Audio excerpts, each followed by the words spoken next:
following story is a translated and adapted conversation, recounting supernatural experiences from around the world. This content is intended for entertainment purposes only. Listen with an open mind and enjoy the thrill of the unknown. The content in this video is purely for entertainment. Viewer discretion is advised. If you are easily frightened, be prepared some stories might just send chills down your spine. If you're ready, turn off the lights, put on your headphones, and immerse yourself in the world of the unexplained. I will use fictional names for everyone involved since many of them are still alive and some still hold official positions. Many are veterans or government officials, so out of respect, I will refrain from using real names and will also omit certain details that might reveal identities.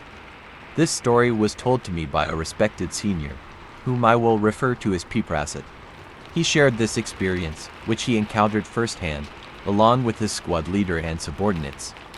P. Prassett recounted that after graduating as a police cadet, he chose to specialize in counterterrorism training because his goal was clear: he wanted to become a border patrol police officer. Upon completing his training, he was stationed in the southern region of the country, fulfilling his ambition. However, he was deployed to the upper southern provinces. After serving for about a year or two, he was reassigned to a post in the dense border forests of the northwestern region, an area adjacent to a neighboring country. The locals referred to this forested region as Penang when the Forest of the Lady. This incident took place around 1996-1997, though P. Prassett could not recall the exact year. One night, while on a late-night guard shift, P. Prassett noticed unusual movement in the bushes at the edge of the forest, just beyond their base perimeter. The dense foliage made it difficult to see clearly, but he could make out shifting shadows between the trees. He initially thought it was an animal, perhaps a wild boar or a stray dog. However, the way the movements occurred, calculated, slow, deliberate, made him uneasy. He reached for his rifle and signaled to his fellow officer on duty. The two of them remained still, watching carefully. The tension grew as the wrestling continued. Then, something emerged from the darkness, something that would haunt them for years to come. My friend quickly shone his flashlight towards the source of the sound, scanning the area. The light revealed two men both covered in dirt and injuries, as if they had been running from something. They looked frantic and terrified. Seeing their state, my friend immediately approached to check on them and took them into custody, bringing them back to the base. Once they got closer, he noticed that one of the men seemed to be a local hunter, possibly from one of the indigenous tribes in the area. The other man, however, was clearly not from around here. His appearance and complexion were very different from the local people. But what stood out most was their state of mind. Both of them looked absolutely terrified, like people who had seen something beyond human comprehension. They could barely speak, only muttering incoherently like madmen. For safety reasons, my friend decided to detain them at the base.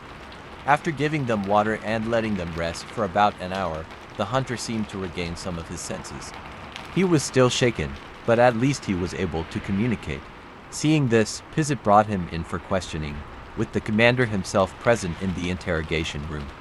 As for the other man, they locked him up separately, fearing that he might escape or cause trouble. From my friend's assessment, it was obvious that these two had been involved in something illegal, if not poaching, then smuggling drugs. That jungle was not a place for tourists, especially at that time of year. The area was full of dangers, not just wild animals, but also rogue military forces from a neighboring country who sometimes crossed the border. On top of that, unexploded landmines were still scattered throughout the forest, remnants of past conflicts. There was no way these men were simply adventurers or lost travelers. So Prassett began questioning the hunter, and what Prassett revealed shook him to the core. According to Prassett, he had been forced to lead a group of 3 wealthy men into the jungle to hunt a tiger. He hadn't wanted to go, but they threatened to kill his mother if he refused. If the hunter didn't lead all 3 men into the jungle and bring them back within 2 days, they had threatened to kill his mother, who was being held hostage by one of their men. Hearing this, the commander, who had been listening to the interrogation, immediately ordered a team to head to the location Prassett had given. If what he said was true, there might still be survivors who needed rescuing. But there was still one burning question in everyone's mind: what happened to the other men? According to Thebu, there should have been for people who entered the jungle, but now only to remain and they were in horrific condition. So, he continued his story.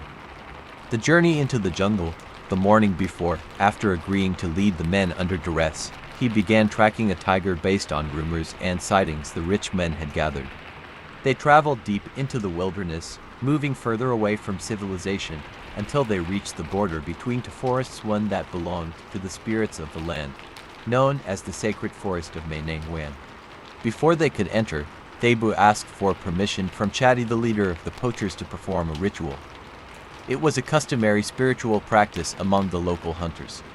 It was meant to ask the forest spirits for guidance and protection before stepping into their domain. Surprisingly, Chadi agreed, but as soon as the ritual began, something changed. The sky darkened unnaturally, as if the sun itself had been swallowed whole. The once warm light filtering through the trees vanished, leaving the jungle eerily silent. And then, something even more unsettling happened. As Thebu reached the final step of the ritual, he realized he couldn't put out the incense stick he was holding. His hands trembled. No matter how hard he tried, the incense remained lit, a sign of grave danger. Panic rising in his chest, he grabbed his divination stick, which contained ancestral bones, and cast a fortune reading ... The result was clear and absolute. The forest is closed. If you enter, you will die. Thebu pleaded with Chadi to turn back. He wasn't refusing to guide them, but he begged them to wait for another day. But the three poachers refused to listen. Chadi's two henchmen, instead of respecting the warning, mocked the spirits. They grabbed the incense stick from Thebu and held it up to the sky, shouting insults at the jungle and its spirits. Then, in an act of blatant defiance, they flipped the incense upside down and stabbed it into the ground. What happened next shocked Thebu to his core. Despite the incense being impossible to plant into the soil earlier, it sank into the earth with ease, as if the ground itself had opened up to accept it. To Thebu, this was a terrifying sign. It wasn't just disrespect, it was a direct challenge to the spirits. Among hunters, some jungles are more dangerous than others, but this particular jungle, this was the domain of Mainangwan. For generations, his people had passed down stories of the forest's guardian spirit. Unlike benevolent spirits, Mainangwan was ruthless. Her rise to power was bathed in blood. She had used black magic, forced powerful shamans into servitude, and destroyed anyone who opposed her.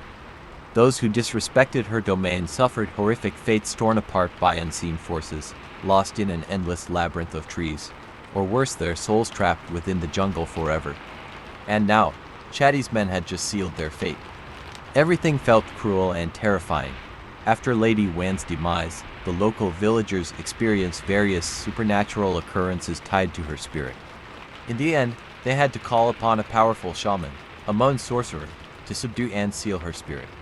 They confined her essence within a shrine, transforming her into a guardian spirit, a celestial entity meant to protect the land. In reality, when Fizit first took his position, he had already visited that shrine and heard the local legends surrounding Lady Wan. However, he had never encountered anything firsthand, so he remained skeptical. But what struck him as different was Frendayu's unwavering belief. He was absolutely convinced that spirits truly existed. Frendayu continued his tale. After Chadi's men forcibly planted the incense stick upside down, the jungle suddenly erupted with chaos. Birds and other creatures shrieked in fear as a light drizzle began to fall. Though it was still morning, the sky darkened unnaturally.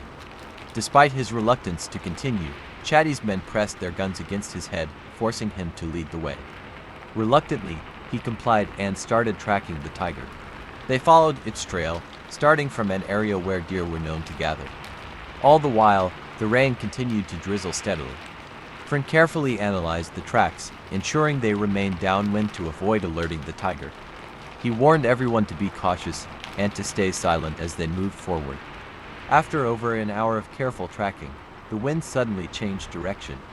A deep, guttural growl echoed from the side, accompanied by the rustling of tall grass. Before they could react, a massive tiger, spanning nearly 7 cubits in length, lunged out of the bushes. It bit down on one of Chadi's men, dragging him away into the dense foliage before anyone could even raise their guns. Blood splattered across the ground, forming a trail leading into the jungle. Chatty shouted for everyone to pursue the beast, and they complied, chasing the blood trail frantically. Ferndayu hesitated, knowing from the blood pattern that the man likely wouldn't survive. He tried to warn them, but no one listened. Chatty kept urging them to move faster. Despite running at full speed, they never once caught a glimpse of the tiger, only the blood trail and broken branches where something had been dragged. They chased it for over an hour until the blood trail gradually faded, leaving behind only paw prints. At that point, Chatty ordered Ferndayu to take the lead again since there was no longer a clear trail to follow. As Fern tracked the footprints, he noticed something unsettling. The tiger's paw prints were becoming lighter and fainter, as if it were losing weight. The realization sent a chill down his spine, but with Chatty's gun at his back, he had no choice but to press on. Eventually, they found themselves at a ridge. Fren immediately realized they had crossed into a neighboring country's territory, which was extremely dangerous not because of the tiger, but because of hidden landmines and armed patrols from unknown factions. He pleaded with Chatty to turn back and reconsider, but Chatty refused. He insisted they press on before nightfall. With no choice, Ferndayu continued tracking the tiger. However, the deeper they went, the fainter the paw prints became. A sinking feeling grew within him. He began to suspect that they weren't actually following a tiger anymore. When he voiced his concerns, Chatty dismissed him as superstitious nonsense. Determined, Chatty ordered them to set up a hunting platform in the trees. He was intent on avenging his fallen man and using the tiger's hide as a trophy. That night, they all climbed onto the platform, waiting in ambush near a salt lick. Fern conducted a ritual for protection against the jungle spirits, urging everyone to rest. But no one listened. They remained vigilant, rifles in hand, waiting to kill the beast. The night turned eerie. By sheer luck or misfortune, it was a full moon. The moonlight was so bright it illuminated the jungle as if it were still dusk. Fren noted that the wind had been blowing steadily all night, rustling through the trees. But then, something changed. The wind abruptly ceased. An eerie silence engulfed the jungle. Then came the whispering. The sound was faint at first, like distant voices carried on the breeze. But as the minutes passed, the whispers grew louder, clearer, as if multiple voices were speaking at once. The jungle, which had been teeming with life, fell unnaturally silent. No insects, no birds, nothing. And then, from the shadows, something began to emerge. Suddenly, everything fell eerily silent, and the air grew colder with each passing moment. Out of nowhere, one of Chatty's men struck a match to light his cigarette. At the very moment the flame flickered to life, large droplets of water, resembling heavy raindrops, began to fall, instantly snuffing out the match. Simultaneously, an unidentified object rolled onto the platform where they were perched. Chatty, now alert, switched on his flashlight. What they saw in front of them froze them in sheer terror. It was the severed head of Chatty's missing man. Horror-stricken, all three men screamed, their voices echoing through the dark forest. However, before they could react further, a menacing roar rang out, followed by the sight of a massive tiger leaping from a nearby tree branch. In an instant, the beast slammed into another of Chatty's men, sending his body tumbling off the platform, crashing onto the ground below, lifeless. Panicked, Ferndayu and Chatty scrambled down from the platform in an attempt to regroup and prepare their weapons. They intended to fight, but what they saw next made their blood run cold. The tiger, with an unnatural grace, climbed down from the platform, then sank its fangs into the lifeless body on the ground, tearing open the man's abdomen. In the dim light, Ferndayu and Chatty could see his intestines spilling out, glistening in the pale moonlight. With their survival instincts kicking in, the two men opened fire, unloading every round in their magazines at the beast. Bullet after bullet struck its massive body, each shot hitting its mark, yet the creature remained unfazed, as if their bullets were nothing more than harmless sparks. It was then that Ferndayu realized they weren't dealing with a mere tiger. This was a sming, a legendary were-digger. Realizing the dire situation, Ferndayu grabbed Chatty and yelled, "We need to run now." But Chatty, paralyzed with shock, refused to move. Without hesitation, Ferndayu seized his arm and dragged him away as the sming let out another guttural roar and gave chase. The two men ran for their lives, navigating through the rugged forest terrain along the border, hoping to encounter a patrol unit that could provide them with backup. But luck was not on their side. The usual patrol route was eerily deserted. No soldiers, no one in sight. Desperation fueled their pace as they tried to make their way back toward Thai territory. However, the Sming was relentless, closing in with every stride, its enormous body moving with an unnatural speed. Soon, it was barely a meter behind them. Knowing they had no chance outrunning it, Pandayu shouted, "Jump into that ravine now." Without hesitation, Chatty leapt forward, and Pandayu followed. The moment they hit the ground, they saw the Sming soar over their heads, attempting to leap ahead and cut them off. But just as its massive paws touched the earth, boom! A deafening explosion erupted, sending a shockwave through the ground. Smoke and dirt shot up into the air, rising several meters high. Stunned, Pandayu and Chatty huddled in the ravine, covering their heads as debris rained down around them. When the dust finally settled, they cautiously peeked out. The monstrous Sming was gone. In its place lay the mangled remains of a human corpse, naked, twisted, and utterly destroyed. The realization hit them like a bolt of lightning. The Sming was not merely a beast. It had been a man, now reduced to an unrecognizable heap of flesh and bone. Chatty let out a blood-curdling scream, his mind unable to process what he had just witnessed. Pandayu, though equally terrified, mustered every ounce of his willpower to stay focused. He grabbed Chatty and forced him to his feet, determined to get them both out of the cursed jungle. As they struggled to make their way back, they suddenly heard gunfire. Bullets whizzed past them, sending them ducking for cover. It was now clear an unknown militia group had detected their presence and was opening fire. Pandayu's survival instincts kicked in once more. He maneuvered through the terrain, dodging gunfire while dragging Chatty along. Though they had just escaped the clutches of a supernatural predator, their nightmare was far from over. Now, they had to evade the deadly bullets of human adversaries. Desperate, exhausted, and battered, the two men pressed on, navigating through the shadows, determined to reach safety. Eventually, after what felt like an eternity, they arrived at their camp. Just as they thought they could finally breathe, a chilling voice echoed through the air. It was the voice of an old woman, calling Pandayu's name from just outside the camp's perimeter. Hearing this, Pandayu's body stiffened. "That's my mother's voice," he whispered in disbelief. He was certain he recognized it unmistakably. The commanding officer immediately ordered one of his men to verify the woman's identity. Pandayu was instructed to observe from the window, confirming whether or not it was truly his mother and not a potential enemy. Peering outside, his eyes widened with shock. "It's her, it's really my mother," he muttered. After a thorough security check to ensure she was unarmed, the officer finally gave the order to let her inside. As Frinthobu was finally allowed to meet his mother, they were placed together in the holding cell, and everything was locked securely.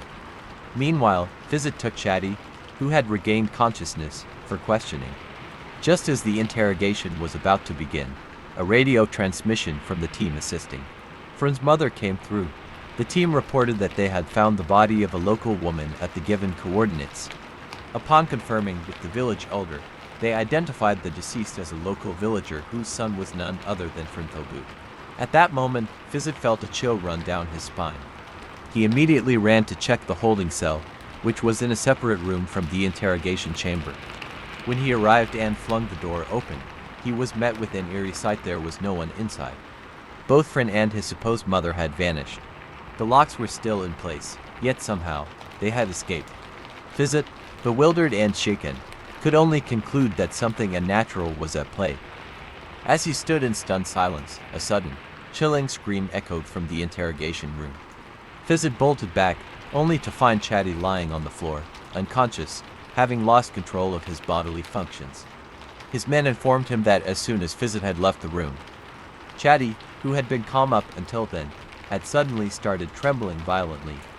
He screamed for help, shouting incoherently about a tiger ghost before collapsing into a seizure. Fizit, still in shock from the escape of Frin and his mother, was about to report the incident to his superior when his commander preemptively issued an order over the radio. The commander demanded that the entire operation team return to base immediately. He then turned to Fizit and asked, "You didn't see anyone there, did you?"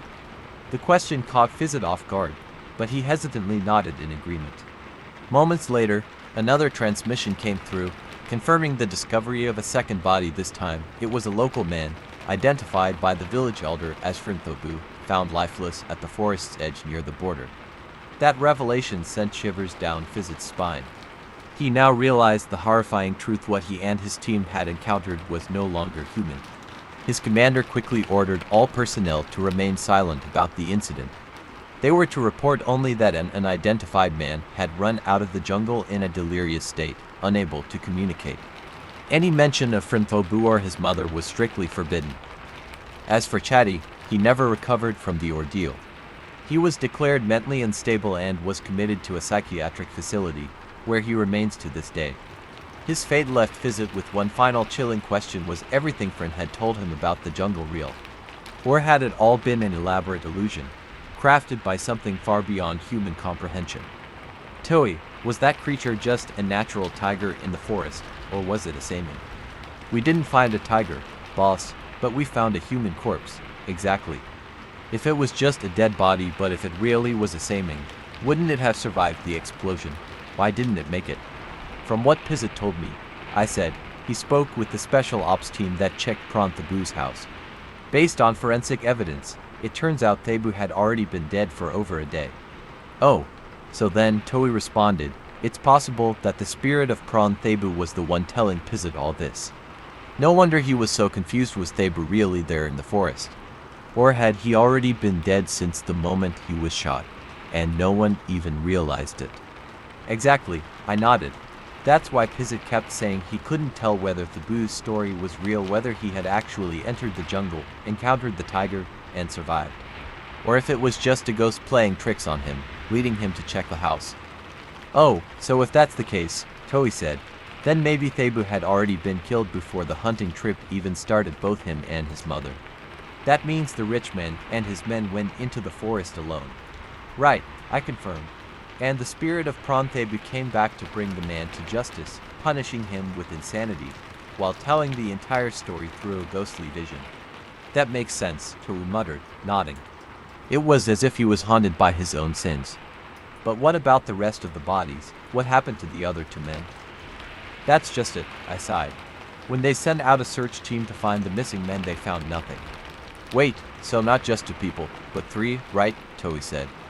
Because there was another man left to guard the mother. Yeah, I nodded. So all 3 of Chatty's men disappeared without a trace. The cursed village in the forest. The dense, untouched wilderness stretched as far as the eye could see, concealing secrets long forgotten.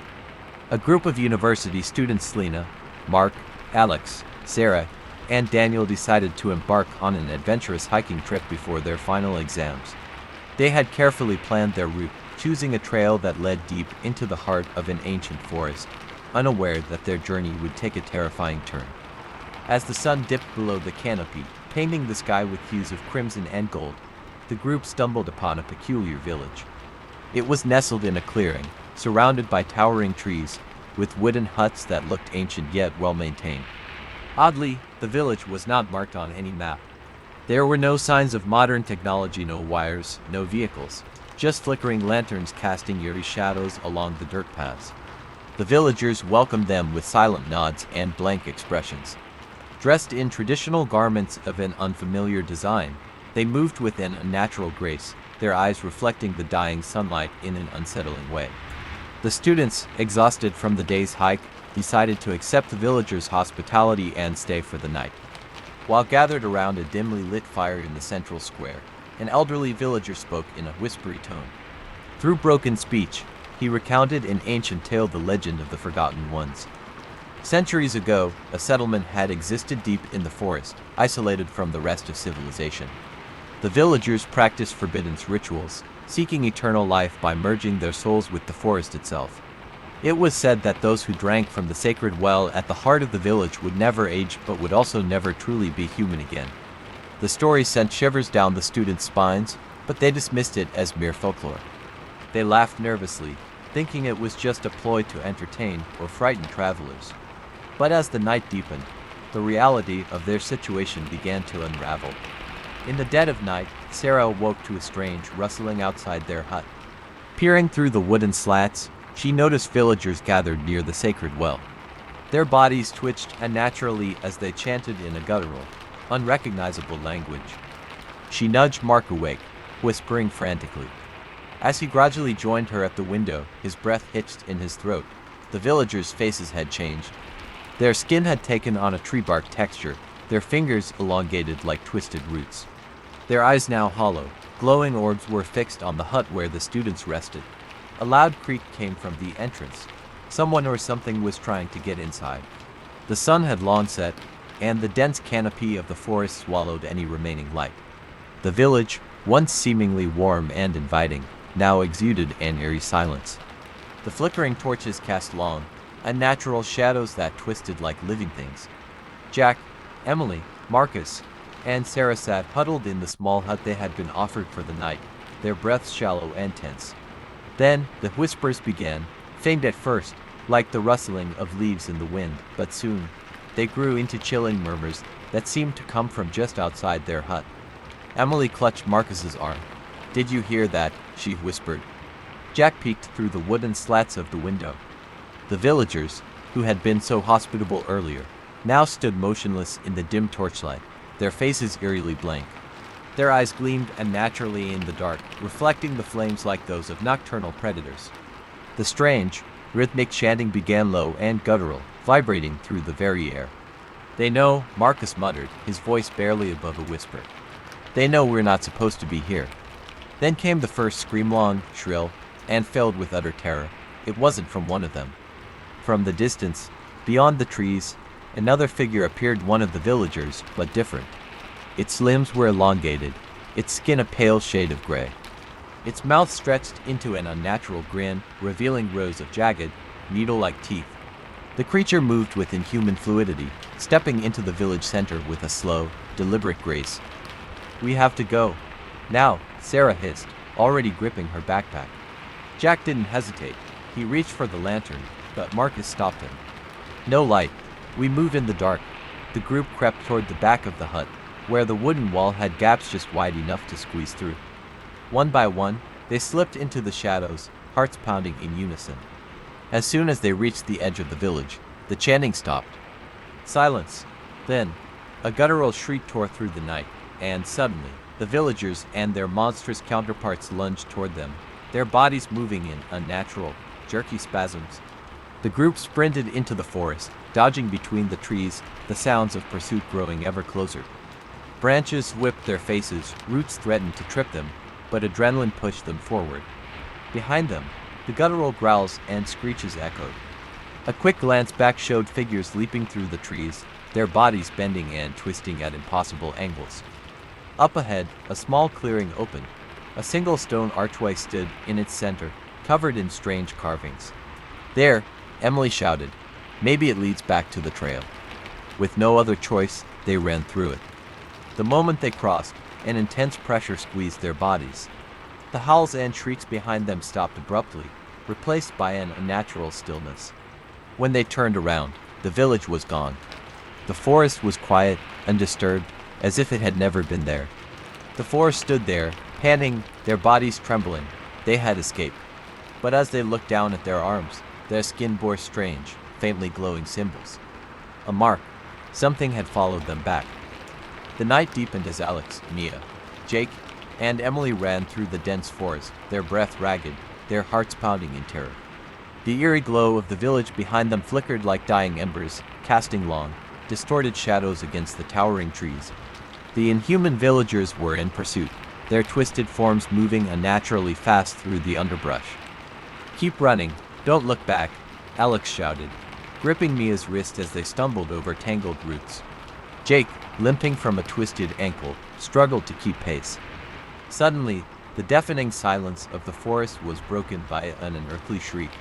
The trees seemed to tremble as the sound reverberated through the air. Emily screamed as shadowy hands reached out from the darkness, snatching at her clothes. She thrashed wildly, managing to break free, but not before catching a glimpse of their pursuers' elongated figures with hollow eyes and mouths that stretched too wide, revealing rows of jagged teeth. They finally burst into a small clearing where the remnants of an old shrine stood, covered in thick vines. In the moonlight, An ancient stone tablet lay cracked at its base, inscribed with symbols resembling the ones they had seen in the village. Mia, out of breath, knelt beside it, her fingers tracing the faded markings. This is a warding stone," she whispered. "It was meant to keep something trapped here. Then we need to fix it." Jake gasped, wincing from his injured leg. Emily turned pale. "You don't understand, we're the ones who broke the barrier when we entered the village. We let them out." A sudden rustling made them all turn. The villagers had surrounded them, their hollow eyes glowing with malevolent intent. Their leader, an impossibly tall figure with a distorted face, stepped forward.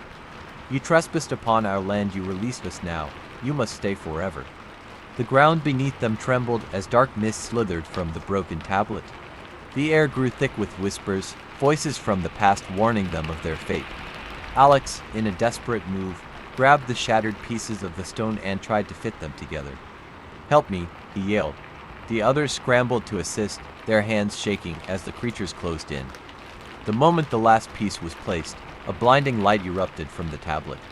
A shockwave blasted outward, sending the villagers reeling back, their anguished wails echoing through the forest.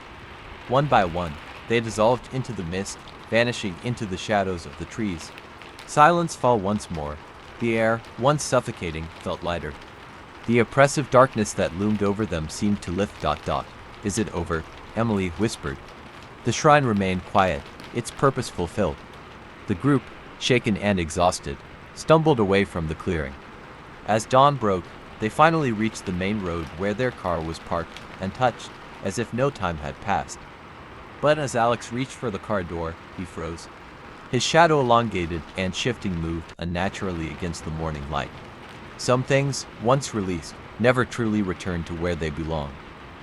The shadow by the waterfall, nestled deep within the dense jungles of northern Thailand, hidden behind ancient trees and jagged cliffs, was a waterfall known only to locals as Nam Tak Phai, the Ghost Waterfall. It was said that shadows danced beneath the moonlight, echoes of the past whispering through the mist. But to a group of friends from Bangkok, it was just another adventure. A weekend of camping, laughter, and stories by the fire. They didn't believe in superstitions, not yet. The sun began to dip behind the mountains, casting a golden hue over the lush landscape. The waterfall cascaded down jagged rocks, its roar echoing through the valley, mist rising to catch the last light of day. Four friends stood in awe. Mai, the adventurous leader. Tan, the quiet photographer. Ploy, the skeptic who laughed at ghost stories. And Win, who loved scaring others but never believed his own tales. They set up camp on a flat patch of grass, close enough to hear the soothing roar of the water, but far enough to stay dry from the spray. As dusk settled, they gathered around the campfire, its warm glow pushing back the growing shadows. Ploy looked around, a mischievous grin on her face. "So, Win, no ghost stories this time." "I thought this was your thing." Win laughed, his eyes glinting. "Oh, I have one about this very place." Tan raised an eyebrow. "Really, here?" Win leaned closer, his voice dropping to a whisper. "They say at night shadows walk by the waterfall, but they're not people. They're spirits trapped here forever searching for a way out." Ploy rolled her eyes. "Nice try, but that's just a tourist story to keep people away." Mai laughed. "Yeah, we're the only ones crazy enough to camp here." The group laughed, their voices echoing off the cliffs. But as darkness fell, the air grew colder, the jungle's whispers growing louder. Tan set his camera up on a tripod, aiming it at the waterfall. "This place is amazing. I'm going to get some great shots tonight." Mai helped him adjust the lens. "You know, my grandmother once told me a story about this place. She said it was cursed." Ploy groaned. "Not you too, Mai." Mai shrugged, her face serious. She said the waterfall was once the site of an ancient village. During a great war, the villagers hid here, but they were betrayed. They were slaughtered, their bodies thrown into the water. Their spirits could never move on, and now they walk the falls, forever searching for peace. The fire crackled, a cold wind blowing through the trees. Wind shivered, but laughed it off. "Great story. But we don't believe in ghosts, right?" Tan smiled, snapping a photo. "Nope, but they'll make great pictures." The camera clicked, its flash illuminating the falls for a split second. As the light faded, a shadow moved by the water's edge. Tan frowned, looking at the screen. That's weird. He showed the photo to the others. A dark figure stood by the waterfall, its shape hazy, like smoke. Ploy laughed. It's probably just a shadow from the trees. Tan looked back at the falls. Yeah, probably, but the figure was gone. Night fell completely, the jungle coming alive with the sounds of insects and distant animal calls. The fire flickered, casting dancing shadows on the ground. Ploy stood up, stretching. I'm going to the stream to wash up. Be right back. I nodded. Don't wander too far. Ploy rolled her eyes. Relax. I'm not scared of your ghost stories. She grabbed her flashlight and walked towards the water. The sound of the waterfall grew louder, the mist cooling the air. She knelt by the stream, splashing water on her face. As she looked up, her flashlight flickered. She shook it, the light stabilizing. But as it did, her breath caught in her throat. A figure stood across the stream, motionless, watching. It was a man, his body draped in ragged clothes, his face obscured by shadow. His head tilted to one side, eyes hollow and dark. Ploy's heart raced. Hey, who's there? The figure didn't move. It stood perfectly still, its head slowly tilting the other way. Ploy's legs felt heavy, her body frozen. This isn't funny, Win. Is that you? The figure's mouth opened, impossibly wide, a silent scream echoing in her mind. Ploy stumbled back, tripping over a rock, her flashlight falling to the ground. The light spun, illuminating the trees, the stream, but the figure was gone. She scrambled to her feet, running back to camp, her heart pounding. As she burst into the clearing, her friends looked up in surprise. I frowned. Ploy, what happened? Ploy's face was pale, her body shaking. I saw someone by the water. Tan's eyes widened. Someone else is here. Win stood up, his face serious for once. Are you sure? Ploy nodded, her voice trembling. He was just standing there watching me. The wind howled, rustling the trees. The jungle seemed to close in on them, the shadows growing darker. Tan looked at his camera, flipping through the photos. He froze, his face draining of color. He turned the screen towards them, his hand shaking. Guys, look. The photo showed the waterfall, mist swirling around the rocks. But in the corner, half hidden in the shadows, was the figure. Its face twisted, eyes hollow, mouth open in a silent scream. Ploy gasped, stepping back. That's him, that's who I saw. The air grew cold, the fire flickering dangerously low. Win's voice was barely a whisper. But if that's him, then where is he now? A twig snapped behind them. They spun around, flashlights scanning the darkness. There was nothing there.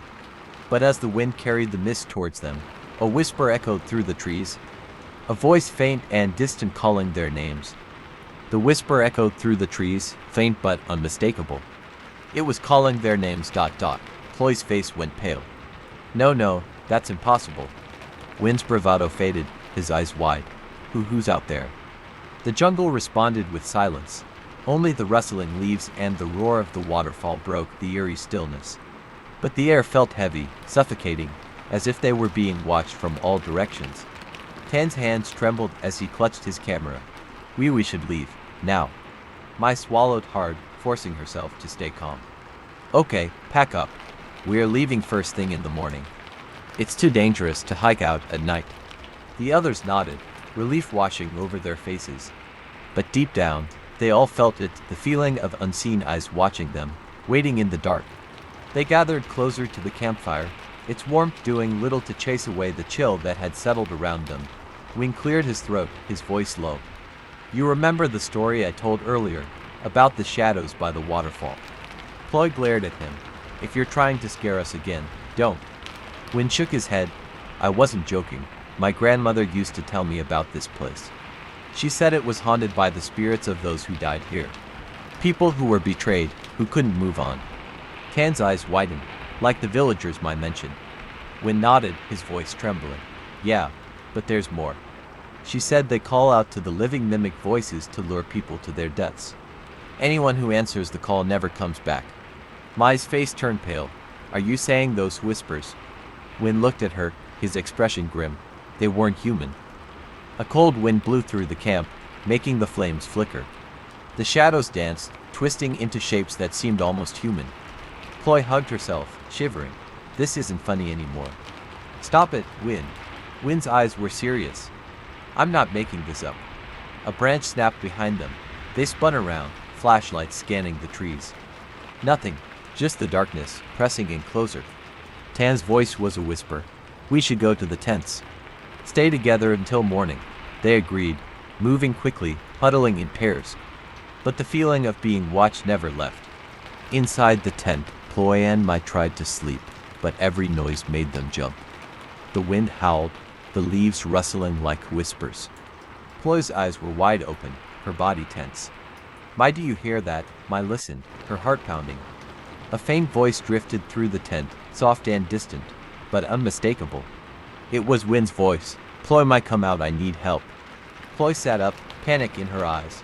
Why is he out there? Didn't he go to his tent? Mai grabbed her arm. Don't answer. Don't go out there. Ploy's body trembled. But what if he's hurt? The voice called again, weaker this time. Help me, please.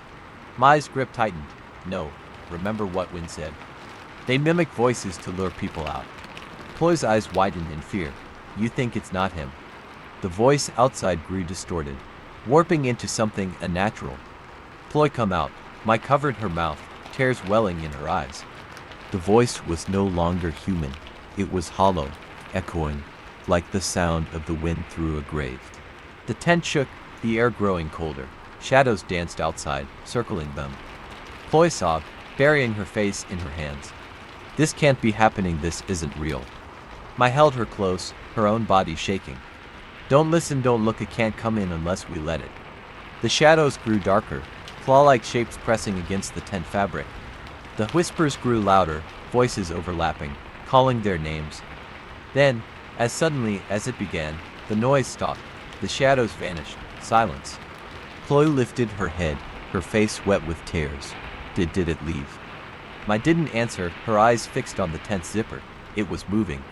Slowly, deliberately, the zipper began to slide down, inch by inch. Ploy's breath caught in her throat. No, it can't get in. The zipper stopped halfway, hanging open. Cold air flooded the tent, carrying the scent of damp earth and decay. Mai stared at the opening, her body frozen. It's not human. A face appeared in the gap, pale and hollow, eyes dark as the night. Its mouth stretched into an unnatural grin, teeth sharp and rotting. It whispered, its voice like the rustling leaves. Come play with me, Ploy screamed. The sun rose slowly, golden light spilling over the mountains. The jungle looked peaceful, bathed in the morning glow. Tan and Win emerged from their tent, exhausted but relieved to see daylight. Win yawned, stretching. Man, that was the worst night's sleep ever. I kept hearing weird noises. Tan nodded. Yeah, sounded like someone walking around. But I didn't see anything. They turned to the girls' tent. Hey, Ploy, Mai, morning. No answer. Win frowned, walking over. He knocked on the fabric. Hey, wake up. Still nothing. Tan's face grew pale. Do you think something happened? Win's hand shook as he unzipped the tent. The flap fell open. Inside, the tent was empty. No sleeping bags, no backpacks. No sign of Ploy or Mai. Tan's voice trembled. No, they were right here. They couldn't have left without us hearing. Win's eyes widened, panic setting in. Mai, Ploy, his voice echoed through the trees. Only the waterfall answered, its roar relentless and cold. Tan stumbled back, his face white. No, this can't be happening. His camera beeped, signaling a new photo. Confused, he checked the screen. His hands began to shake. The last photo was taken just before sunrise, the tent clearly visible and two figures standing in front of it. They were identical to Ploy and Mai, their faces blank, eyes dark and hollow, staring at the camera with empty smiles. Win fell to his knees, his body trembling. No, that's impossible. The wind picked up, carrying a whisper from the waterfall. A voice soft and familiar calling his name. The forest was silent, as if holding its breath. Win stood frozen before the empty tent, his mind refusing to accept what he was seeing. They can't just be gone. Tan gripped his shoulder, his face pale with fear. They didn't just leave, something took them. Win's eyes widened, his heart racing. No, that's impossible, we were right here, we would have heard. Tan held up his camera with trembling hands, then explained this. Win looked at the screen, his blood turning to ice.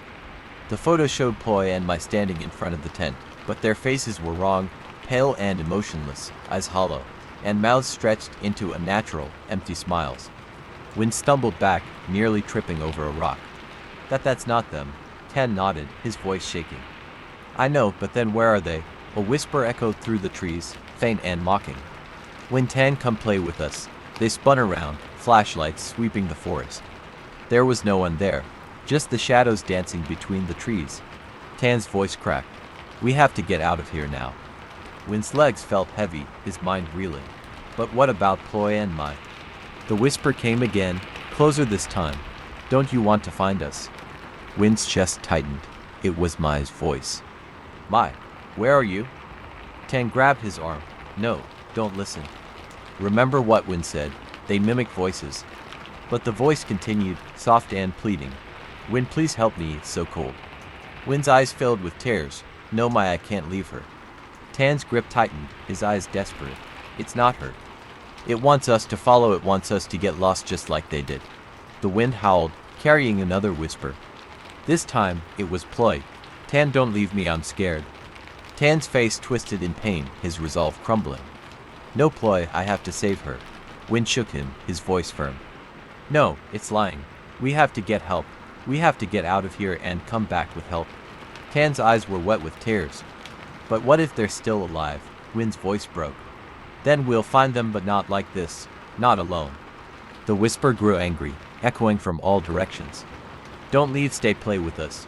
The shadows shifted, moving closer.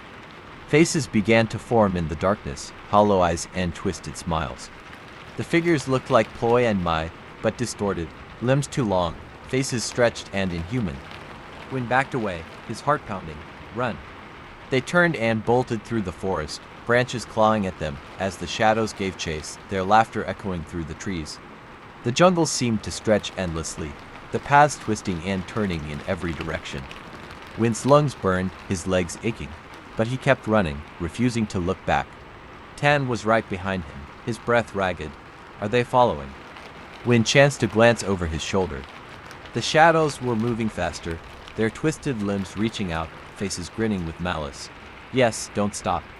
The ground was uneven, roots threatening to trip them with every step, but they didn't dare slow down. The air was freezing, the sunlight fading as if the shadows were swallowing the day itself. Wynn's mind raced. The waterfall. If we get to the water, maybe they can't follow. Tan's eyes widened. Right spirits can't cross water. They changed direction, heading towards the roaring sound of the waterfall. But the shadows were relentless, closing in from all sides. The voices grew louder, overlapping in a haunting chorus. Stay with us forever. Wynn felt something cold brush against his back, like skeletal fingers. He yelped, pushing himself faster. We're almost there. The trees parted, revealing the waterfall, majestic and powerful, cascading into a wide, deep pool below. Tan's face broke into a hopeful smile. We made it. But the shadows were right behind them, shapes twisting and contorting, faces snarling with hunger. Wynn didn't hesitate. Jump. They leapt from the edge, plunging into the icy water. The shock took Wynn's breath away, but he forced himself to swim, fighting against the current. He surfaced, gasping, and looked back. The shadows stood at the edge of the water, their faces furious, eyes glowing with hate. The voices screamed, a sound that shattered the air. No, you can't leave, you belong to us. Wynn shivered, his body numb from the cold. He watched as the shadows slowly faded, their forms dissolving into the mist. Tan swam up beside him, his face pale. We made it. Wynn nodded, tears streaming down his face. But Ploy, Mai. They looked back at the shore, where the figures stood, watching them, Ploy and Mai. Their faces were blank, eyes hollow, bodies pale as ghosts. They stared with empty smiles, their mouths moving in unison. Come back, stay with us. Tan's body shook, his voice cracking. No, that's not them. Wynn covered his mouth, sobbing. We have to leave. They swam to the other side, pulling themselves onto the rocks, exhausted and broken. When they looked back, the figures were gone. Only the waterfall remained, roaring endlessly. They made their way back to the trail, limbs heavy with fatigue. Neither spoke, the weight of what they had seen crushing them. As they reached the forest edge, Tan stopped, his face pale. Wynn looked. Wynn turned, his blood freezing. On the trees, carved into the bark, were names. Hundreds of them, scratched deep into the wood. At the bottom of the list, freshly carved, were two names, Ploy and Mai. Win stumbled back, his body shaking. No, this can't be. Tan's eyes filled with tears. They're gone. A cold wind blew through the trees, carrying a whisper that echoed through the valley. Soft, familiar calling their names. They turned and ran, never looking back. But the whisper followed them, echoing through the mountains, lingering on the wind, calling them home. Weeks had passed since that horrifying night at the waterfall, but the memories lingered like a curse. When Tan barely spoke, haunted by the whispers that seemed to follow them even in their dreams. But guilt is a powerful force. They never found them. Ploy and Mai, their families deserve to know, Tan whispered, his eyes hollow and tired. Win swallowed hard, his throat dry. I know, but if we go back. Tan's gaze was firm, though fear flickered behind his eyes. We owe them the truth, even if his voice cracked. Even if they're no longer human. Win shivered, the memory of those empty smiles flashing through his mind. All right, we go back, but this time, we're prepared. They returned to the mountain, armed with offerings, blessed talismans, and courage laced with terror. The locals had warned them, spirits there, they are not kind. They do not forgive trespassers, but the mountain was silent as they hiked back to the cursed clearing. The waterfall roared in the distance, a haunting reminder of the night that changed everything. The air grew colder as they approached the campsite, now abandoned and overgrown. Their tents lay shredded, belongings scattered as if by wild animals. Win's chest tightened. This is where they were taken. Tan placed the offerings, food, incense, and flowers on the ground, hands trembling. I hope this brings them peace. As the incense smoke curled into the sky, the forest grew silent. No birds, no insects, just the whispering wind. Then, the shadows moved. From behind the trees, two figures emerged. Ploy and Mai. Their faces were pale, eyes empty, limbs twisted unnaturally. But they weren't alone. Dark shapes lingered behind them, faces contorted with malice, eyes glowing with hunger. Win's heart raced. Ploy Mai. The figures stepped forward, their mouths moving in unison, voices hollow. Why did you leave us? Tan's knees buckled. We tried to save you. Their faces twisted into something horrible, smiles stretching to wide. You left us to die. The shadows behind them moved closer, whispers echoing through the trees. Win backed away, panic rising. No, we didn't, we were trying to get help. Ploy and Mai's voices grew louder, overlapping. Liar, you ran, you left us.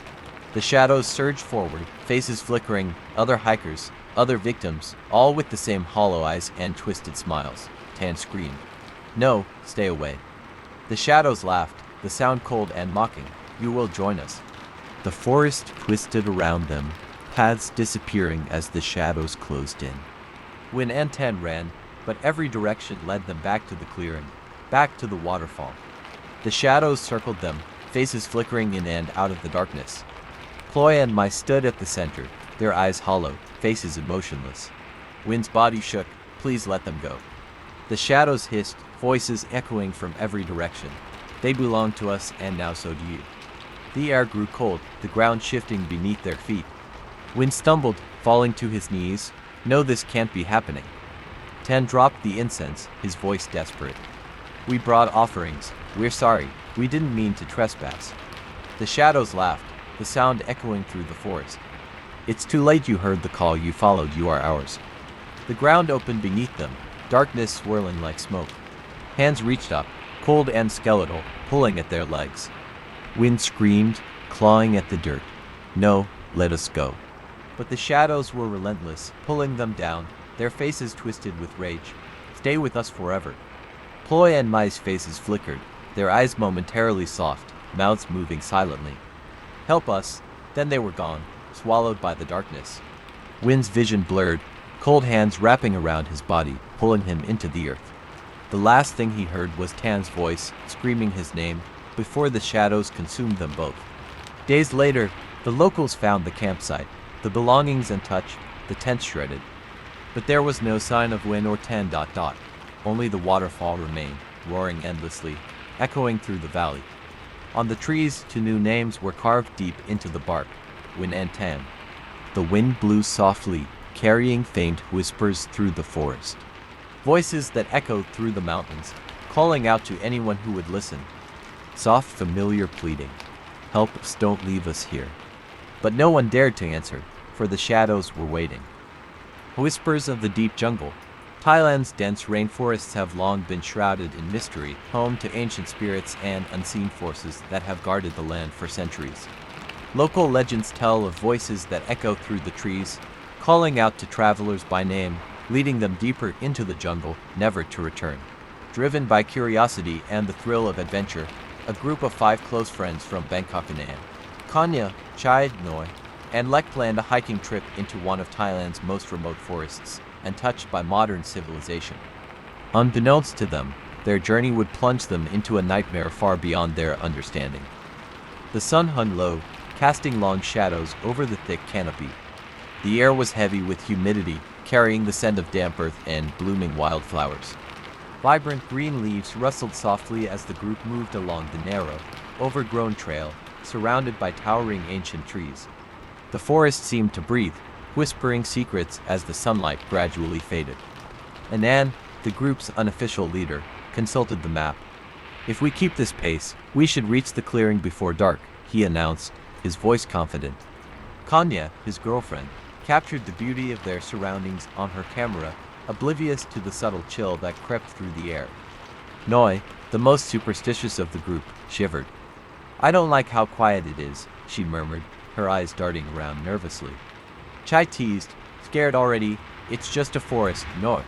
She tried to laugh, but her unease was palpable. Lek, the quietest among them, walked at the back, occasionally glancing over his shoulder as if he could feel unseen eyes watching them. He shrugged off the eerie sensation, blaming it on fatigue. Yet, the shadows seemed to move just out of sight, following their every step. As the group gathered around a small campfire that night, Noi's curiosity got the better of her. I heard locals call this place Pa Kam Hua, the Whispering Forest. Do you know why? She asked. Anan chuckled. It's just an old wives' tale to scare off poachers. They say that spirits of those who died lost in these woods still roam here, calling out to the living by name. If you answer, they'll lead you to your death. Kanya rolled her eyes. Come on, Anan. You don't believe that nonsense, do you? Before he could reply, a faint voice echoed through the trees, carried by the wind. Anan. Everyone froze. The voice was distant, barely above a whisper, but unmistakable. It was soft, almost pleading, yet chillingly familiar. Noi's face went pale. Did you hear that? She stammered. Chai laughed, trying to mask his own fear. Nice try, Anan. Did you set up speakers out here or something? Anan looked shaken. That wasn't me. The voice came again, a little closer this time. Anan, help me. Kanya clutched Anan's arm.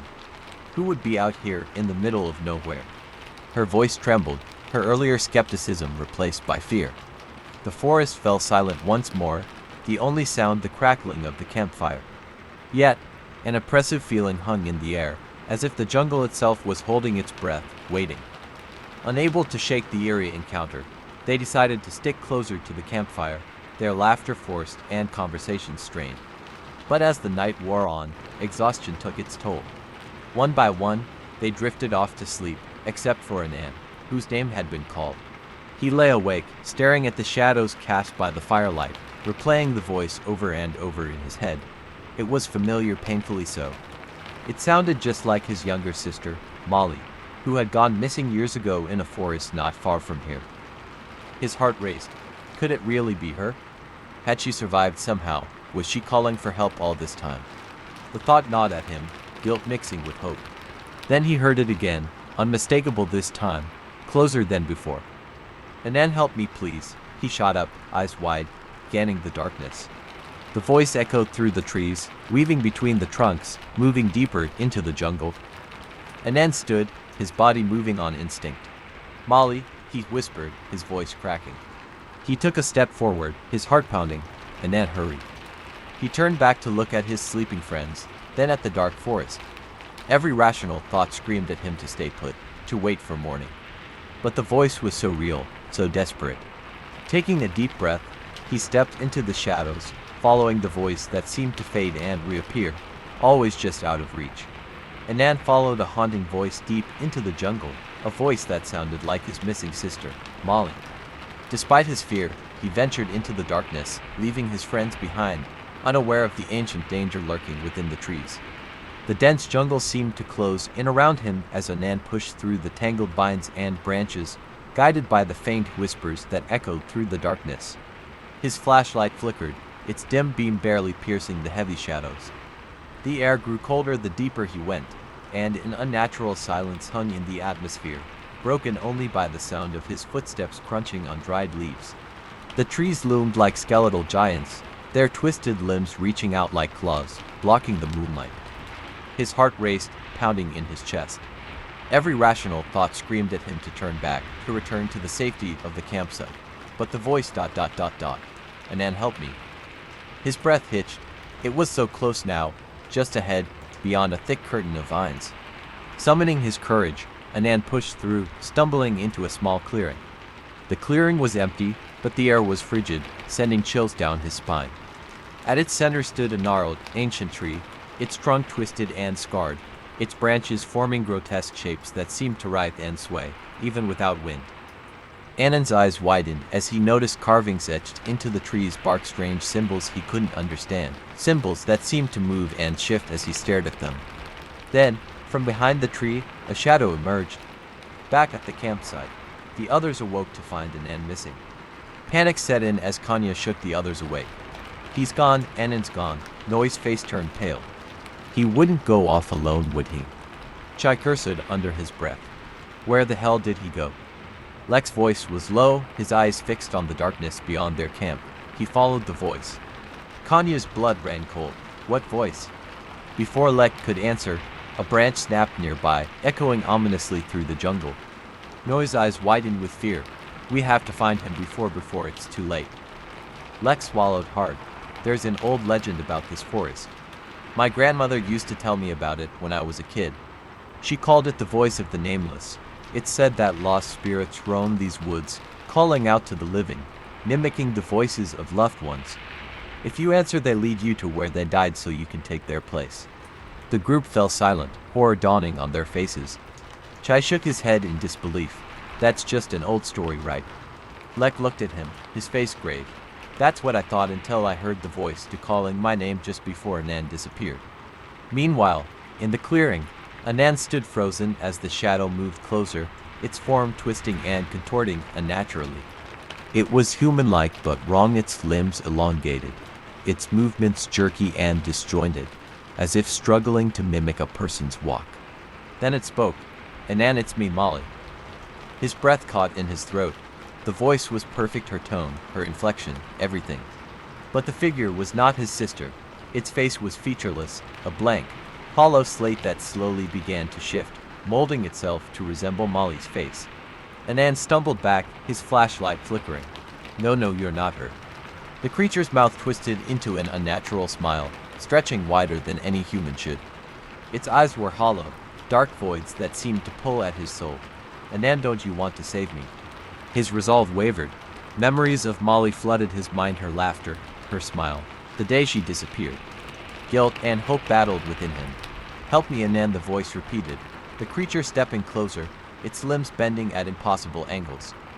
Anan's legs trembled, his instincts screaming at him to run, but his feet were rooted to the spot. And Molly, is it really you? The creature's face distorted, shifting grotesquely before snapping back to its false imitation of his sister. Come closer, I'm scared, I've been waiting for you. Tears welled in Anan's eyes. I looked for you, I never stopped. The creature's mouth widened, revealing rows of jagged, blackened teeth. I know, that's why you have to stay with me forever. The creature lunged, its limbs elongating as it rushed toward him with terrifying speed. Anan screamed, stumbling backward as his flashlight shattered against a rock, plunging the clearing into darkness. He turned and ran, branches whipping against his face, roots threatening to trip him with every step. The voice echoed behind him, no longer pleading but angry, distorted. Anan, you can't leave me, you promised. He covered his ears, trying to drown out the voice, but it grew louder, more malicious. The shadows danced around him, shapes moving in the corners of his vision. Then he saw them, figures standing between the trees, their faces blank and hollow, their bodies twisted and broken, just like the creature that had mimicked his sister. They reached out to him, their arms unnaturally long, fingers curling like claws. Their mouths open, calling his name in voices he recognized: his parents, his friends, even his own voice echoed back at him. Anan screamed, pushing himself to run faster, his lungs burning, his heart pounding. But no matter how fast he ran, the voices followed, closing in from all sides. He tripped over a root, falling hard to the ground, the wind knocked out of him. As he struggled to get up, a cold hand gripped his ankle, its touch freezing, burning like ice. He looked down, eyes wide with horror. The creature's face was inches from his, its hollow eyes staring into his soul. It spoke in his sister's voice, but the malice was unmistakable. "You answered, now you're mine." Anan chased the voice of his missing sister deep into the haunted jungle, only to discover a creature mimicking her, luring him to his doom. As his friends realized the forest's sinister legend, they must venture into the darkness to save him before it's too late. The air was heavy with dread as Kanya, Noi, Chai, and Lex stood at the edge of the clearing, staring into the impenetrable darkness. The trees seemed to whisper, their branches swaying naturally as if beckoning them closer. Kanya's hands trembled as she gripped her flashlight, her knuckles white. "We can't just leave him out there alone." Chai's jaw tightened, his eyes narrowing. "Then we go in, together. We don't split up, no matter what we hear." Noi's voice shook, fear evident in his eyes. What if it calls to us too?" Lex's face was pale, his voice barely above a whisper. "We don't answer. No matter what we hear, we don't respond." They nodded, steeling themselves. With one last glance at each other, they stepped into the jungle, the darkness swallowing them whole. As they moved deeper into the forest, the temperature plummeted, their breath visible in the cold air. The trees grew denser, their gnarled branches forming twisted shapes that looked like grasping hands. The silence was suffocating, broken only by the crunch of leaves beneath their feet. But then, faintly, they heard it. "Help me." They froze, their blood running cold. The voice was faint, distant, but unmistakable. It was in and ... Kanya's eyes widened. "He's close. We have to hurry." She moved to run, but Lek grabbed her arm, his grip firm. "No. It's trying to separate us. Remember the legend, it uses voices to lure you in." Chai looked around, his eyes narrowing as he noticed the shadows moving, twisting in the corners of his vision. "Then how do we know if it's really him?" Noi swallowed hard, his voice shaky. "We don't, but we can't leave him." The voice grew louder, more desperate. "Kanya, please, it hurts, help me." Tears filled Kanya's eyes, her heart breaking. "That's him, that's his voice, I know it." Lek's voice was firm, his eyes cold with fear. "It sounds like him, but it's not. If you answer, it will take you to." The shadows seemed to close in, the trees creaking, as if laughing at their helplessness. They pressed on, forcing themselves to ignore the voices that grew louder, more pleading. Annan's voice called to each of them, shifting between panic, pain, and anger. "No, why did you leave me?"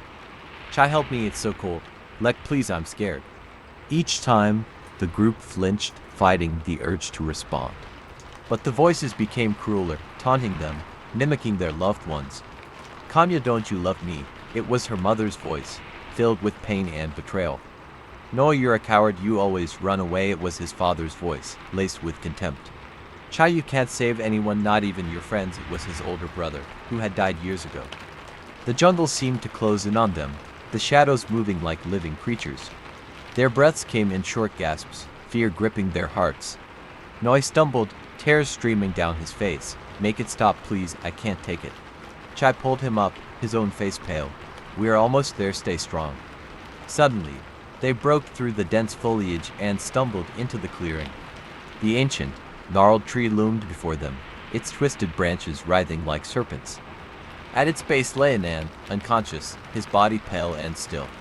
Shadows swirled around him, dark tendrils reaching out from the tree, wrapping around his limbs. Kanya ran forward. "Anan." The shadows recoiled, hissing as her flashlight beam cut through them. But as she approached, the darkness surged, forming into a humanoid shape, its face blank and hollow. It opened its mouth, and Annan's voice came out. "Kanya, help me." She froze, terror rooting her to the spot. It looked just like him, every detail perfect. Except for its eyes black, empty voids that stared into her soul. Lex shouted, "It's not him, don't listen." The creature's face twisted into a cruel smile, its mouth stretching impossibly wide. "Stay with me forever," it lunged, its limbs elongating, fingers sharpening into claws. Kanya screamed as Chai grabbed her, pulling her back. The creature's claws slashed through the air, missing them by inches. It moved with unnatural speed, its body contorting, bones cracking as it twisted and turned. Noi fell back, his flashlight flickering. What is that?" Lex's voice trembled. "It's the spirit, the nameless, it's trying to take him." The shadows coiled around Anan, tightening, his face contorting in pain. His body began to sink into the ground, as if being swallowed by the earth. Kanya fought against Chai's grip. "No, we can't let it take him." She broke free, running toward Anan, her flashlight beam piercing the darkness. As the light touched the shadows, they shrieked, recoiling, their forms shimmering like smoke. Realization hit her. The light, it's afraid of the light. "Everyone, point your flashlights at it," Chai shouted. They gathered around Anan, their flashlights forming a circle of light. The creature hissed, its body flickering, the shadows retreating. But it was not done. It circled them, moving just outside the ring of light, its face shifting between different forms. Anan, Kanya's mother, Chai's brother, all wearing the same hollow, soulless eyes. It spoke in all their voices at once, distorted and echoing. "You can't escape, you're already mine." The ground beneath them trembled, the ancient tree creaking, its branches reaching down like claws. The shadows surged, slamming against the light, trying to break through. Anan's body began to sink again, his face pale, lips turning blue. Kanya knelt beside him, tears streaming down her face. "Anan, wake up please, we're here, we won't leave you." His eyes fluttered, his voice weak.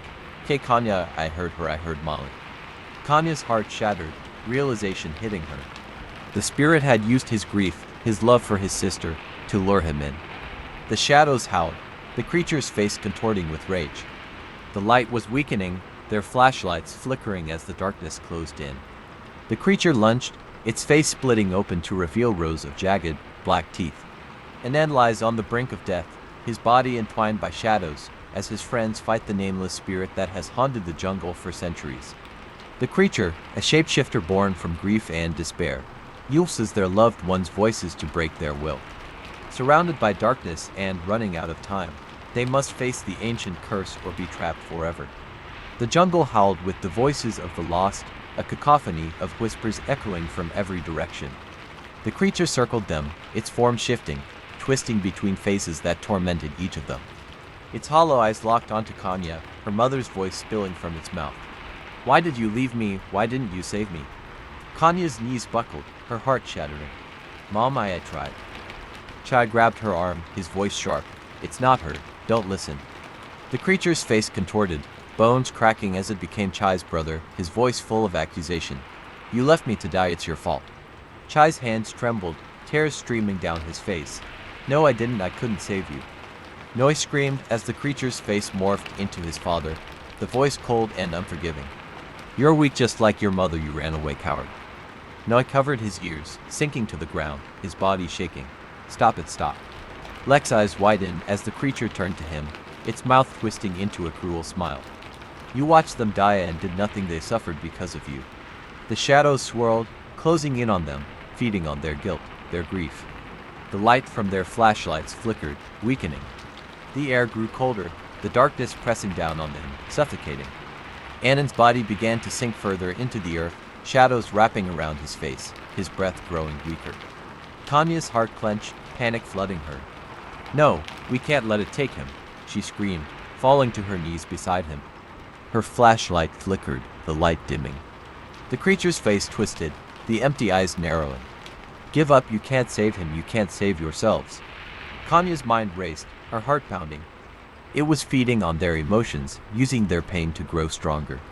That's why the light was failing, it was draining their hope, their will to fight. She took a deep breath, forcing herself to look away from the faces, away from the guilt. She looked at her friends, saw their faces twisted in pain, heard their cries of despair, and then she remembered the legend. The old woman's words echoed in her mind. It feeds on grief, on pain, but it cannot stand against hope, against love. Kanya's eyes widened. That's it, that's how we fight it. Chai looked at her, confusion mixing with fear. What are you talking about?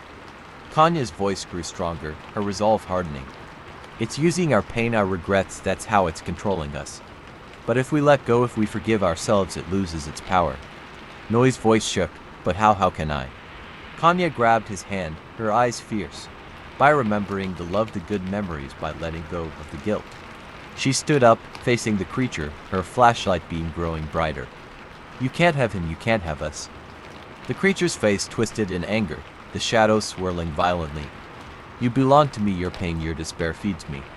Kanya's eyes blazed with determination. Not anymore. She knelt beside Anand, her voice soft. Anand, come back to us, we're here, we love you. She took his hand, her tears falling onto his cold skin. Molly's gone, but she wouldn't want this, she wouldn't want you to suffer, it wasn't your fault. The shadows recoiled, hissing, their hold on Anand weakening. His eyelids fluttered, his lips moving weakly. Kanya, I miss her. Kanya choked back a sob, her heart aching. I know I miss her too, but you're not alone, we'll get through this together. The creature screamed, its body flickering, faces twisting into grotesque shapes. It lunged, its claws reaching for her. Chai and Lex stood in front of her, their flashlights blinding the creature. You can't have her, Chai shouted. Noi stood beside them, his face pale but determined. You can't have any of us. The light grew stronger, the shadows burning away. The creature writhed, its body disintegrating, its voice echoing with rage. No, this is my forest. Kanya tightened her grip on Anand's hand. Not anymore. With a final scream, the creature exploded into smoke, the darkness collapsing in on itself. The shadows vanished, the air growing warmer. Anand's body relaxed, his breathing returning to normal. His eyes opened, filled with tears. Kanya, I'm sorry. She hugged him tightly, sobbing. Don't be, you're safe now, you're safe. The sun began to rise, golden light piercing through the trees. The jungle was still, peaceful, the darkness vanished. They helped Anand to his feet, supporting him as they made their way out of the forest. The voices were gone, the air clear. As they reached the edge of the jungle, they looked back one last time. The ancient tree stood alone, its branches still and silent. Kanya felt a chill run down her spine as she saw a figure standing beneath it, a woman in white, her face kind and sad. She smiled softly, her form fading into the morning light. Kanya whispered, Molly, thank you. They walked away, the jungle watching silently, the curse broken for now. But as the wind rustled through the leaves, a faint whisper echoed. I'm still here. The jungle remained, ancient and waiting for the next soul to answer its call. The music in the forest, in the dense, uncharted forests of northeastern Thailand, there are tales whispered among the local stories of melodies drifting through the night air, haunting and beautiful, echoing between the ancient trees. They say the music calls out to those who dare to listen, luring them deeper into the woods, never to return. But legends are just stories, aren't they? Three friends, Nok, Wit, and Ake, decided to find out for themselves. Young and adventurous, they were seasoned hikers, always searching for the next thrill. When they heard about the mysterious music from the villagers, their curiosity burned brighter than their fear. We have to hear it, Nok insisted, her eyes gleaming with excitement. What if it's just some local festival? Wit shrugged, adjusting his backpack. Even if it's just a story, it's worth the trip. Who knows what we'll find out there? Ake hesitated, glancing at the tree line. He had always been more cautious, more in tune with the warnings of the elders. But he couldn't resist the pull of adventure. All right, but if we hear anything weird, we leave. No questions asked. They agreed, not knowing that those would be the last promises they'd ever make. The forest was alive with sound as they hiked deeper, birds calling, leaves rustling, insects buzzing in harmony.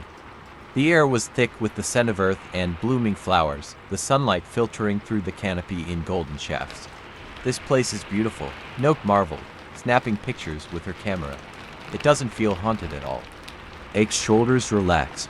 See, it's just a forest. The villagers were probably trying to scare us. Wit laughed, his voice echoing.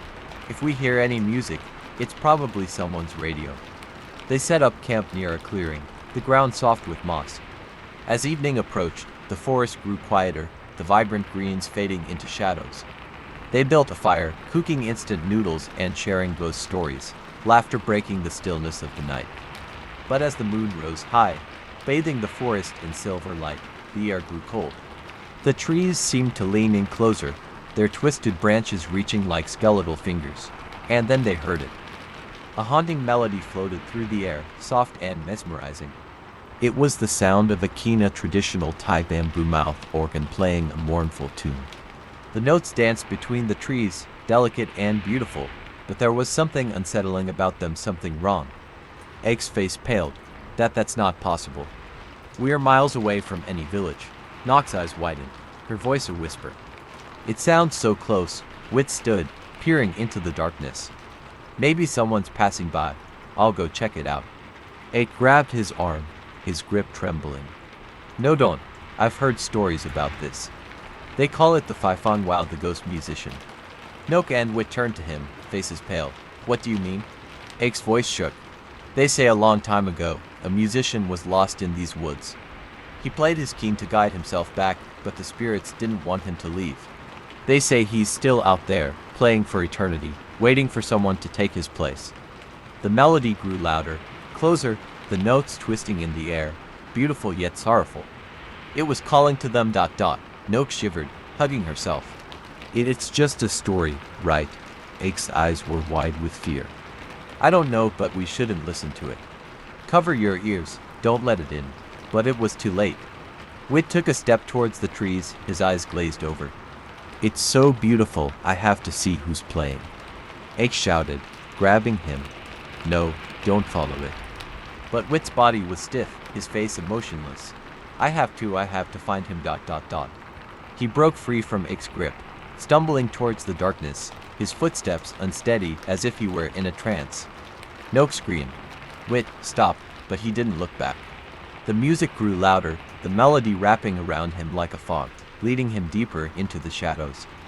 Ake's heart pounded. We have to stop him. If he reaches the source, he won't come back. Nox's face was pale, her hands trembling. What do we do? Ake's voice was hoarse. We follow him before the music takes him away. They grabbed their flashlights, chasing after their friend as the melody echoed through the forest, haunting and beautiful, pulling them towards a darkness they could not see. Ake and Noak stumbled through the dense undergrowth, branches clawing at their clothes as they followed Wit's fading silhouette. The haunting melody wove through the trees, beautiful yet sickening, leading him deeper into the darkness. Wit, stop! Nox's voice was desperate, echoing through the forest, but Wit didn't respond. His movements were mechanical, his body swaying to the rhythm, feet dragging across the mossy ground. Ike grabbed Nox's arm, pulling her close. Stay together. Whatever you do, don't listen to the music. Focus on something else. Noak nodded, her face pale. She pressed her hands over her ears, her heart pounding. But even then, the notes seemed to seep through, vibrating in her bones, whispering in her mind. A branch snapped ahead. Wit's figure disappeared behind a twisted tree trunk. Wit! Ake shouted, panic lacing his voice. He tightened his grip on Nox's hand, leading her forward. We can't lose him. They hurried after him, the forest growing colder with each step. The air felt heavy, charged with an unnatural energy. Shadows danced along the trees, shifting and twisting, as if they were watching. Then they saw him standing at the edge of a clearing, his body motionless, head tilted as if entranced. In front of him, the fog curled along the ground, swirling like ghostly fingers. Ake's stomach dropped. The melody was clearer now, echoing from the center of the clearing, where a figure sat on a rock, playing the key. The musician's form was shrouded in mist, his face obscured beneath a straw hat, tattered clothes fluttering in the breeze. The ancient key in his hands looked worn, the bamboo pipe stained and cracked, yet the haunting notes flowed flawlessly, impossibly beautiful. Ake's blood ran cold. The figure wasn't human, it couldn't be. Nox's grip tightened on his arm. Is that the ghost? Ake swallowed, his voice trembling. The Faifang Wow, the cursed musician. The ghost continued to play, the melody twisting in the air, sorrowful and mesmerizing. The fog thickened, swirling around Wit's feet, crawling up his legs. His face was blank, eyes vacant as the music pulled him closer to the figure. Ake's mind raced, the story his grandmother had told him echoing in his memory. Long ago, a musician was lost in this forest.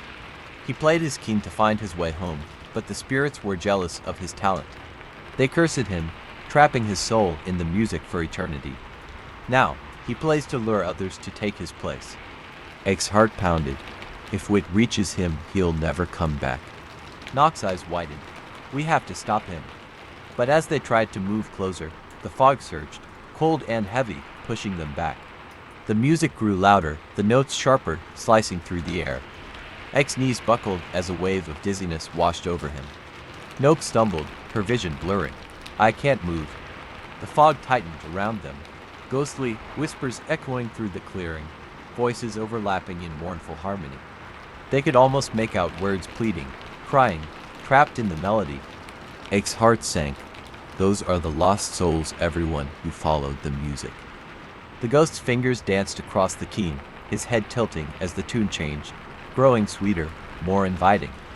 Wit took another step forward, his body shuddering as the fog wrapped around his chest, pulling him closer. Noak screamed, tears streaming down her face. No, Wit, don't listen. But Wit's face was blank, his lips moving as if repeating the notes. His feet lifted off the ground, his body floating towards the ghost. Ake's chest tightened. No, this can't be happening. He clawed at the fog, his fingers passing through the mist as if it were smoke. Wit, come back. But Wit didn't look back.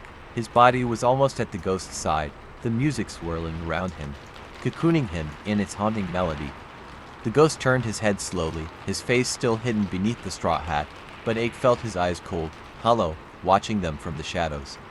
The fog around the clearing pulsed, the whispers growing louder, pleading, begging for escape. Knock's scream pierced the night. Wit, and then the music stopped. Wit's body fell to the ground, motionless. The fog swirled around him, dragging him towards the musician's feet. The ghost stood, his form flickering like a dying flame. He reached down, his hands stretching, bones visible beneath translucent skin. Ake's heart stopped. No, please don't take him.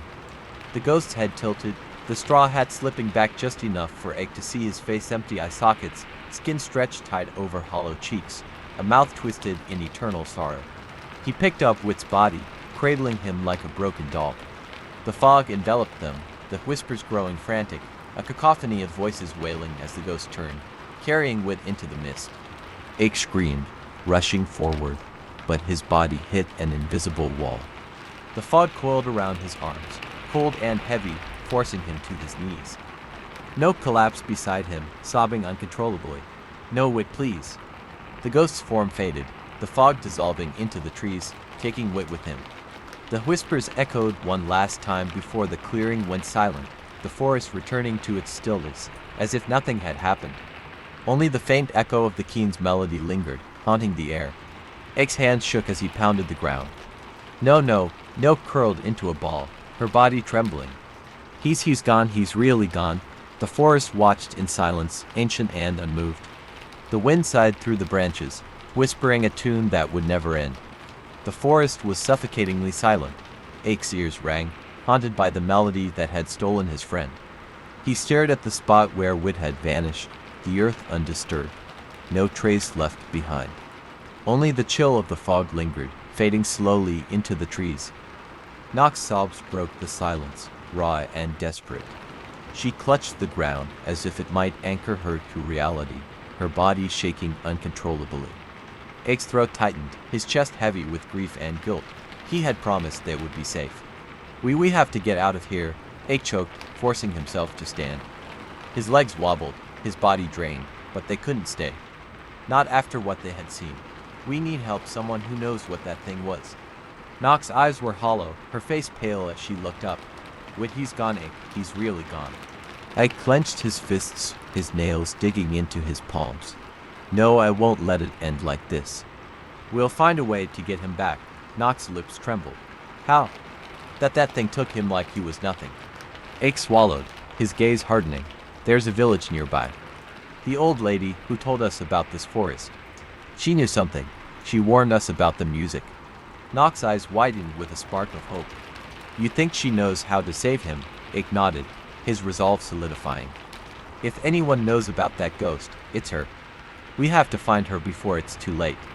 Noak wiped her tears, her body still shaking but determination flickering in her eyes. Then let's go before the music starts again. They turned away from the clearing, the shadows watching them leave. The wind whispered through the branches, the faint echo of the keen lingering in the distance, waiting. The village was quiet, the small huts nestled at the edge of the forest. The sun was beginning to set, painting the sky with streaks of crimson and gold. Ake and Noak stumbled down the dirt path, exhausted but focused. They found her sitting outside her hut, weaving a basket from dried reeds. Her hair was white, eyes sharp despite her age, and her back hunched with years of knowledge and burden. She looked up as they approached, her expression knowing before they even spoke. "You heard the music, didn't you?" Nock's knees gave out, and she sank to the ground, her face pale. Our friend Whitty followed the music, and now he's gone. The old woman's face darkened, her hands stilled. The Phi-Fong wowed the cursed musician. Ake stepped forward, desperation in his voice. "You warned us you knew about this. Please, tell us how to get him back." The woman's eyes were sad as she looked at them, her gaze heavy with sorrow. "Many have heard the music ... and many have been lost. Once the spirit takes them, they are trapped forever playing in his orchestra of souls." Nock's breath hitched, tears threatening to spill again. "No, there must be a way, something we can do." The old woman sighed, her shoulders sagging. The Phi-Fong Wow was once a man, a brilliant musician who played his keen to guide lost travelers. But he was betrayed, his life taken by jealousy and greed. His spirit remained, vengeful and lonely, using his music to lure others into his curse. Ake's fists clenched. How do we break the curse? The woman hesitated, her eyes flickering with fear. To free a soul from the Phi-Fong Wow, someone must take their place. He plays to ease his suffering, to share his pain. Only by breaking the cycle of vengeance can the curse be lifted. Nock's face went pale. "Take his place." "You mean one of us has to stay behind?" The old woman nodded, her face solemn. "The spirits demand balance, a soul for a soul. Only then will the music stop." Ake's heart sank. He looked at Noak, her face stricken with horror. "There's no other way."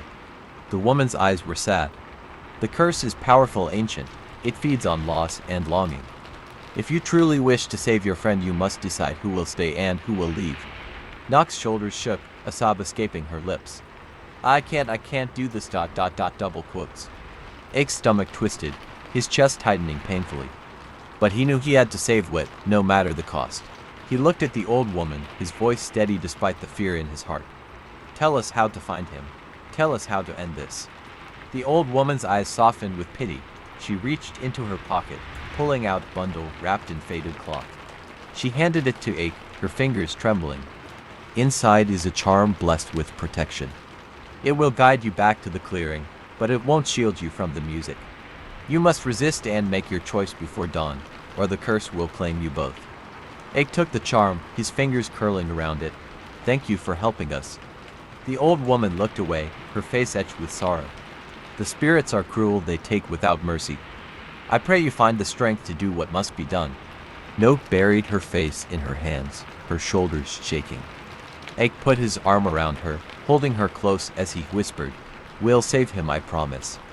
But as the wind rustled through the trees, a faint melody echoed from the forest, haunting and beautiful, a reminder that the night was far from over. The night was eerily silent as Ake and Noak approached the clearing.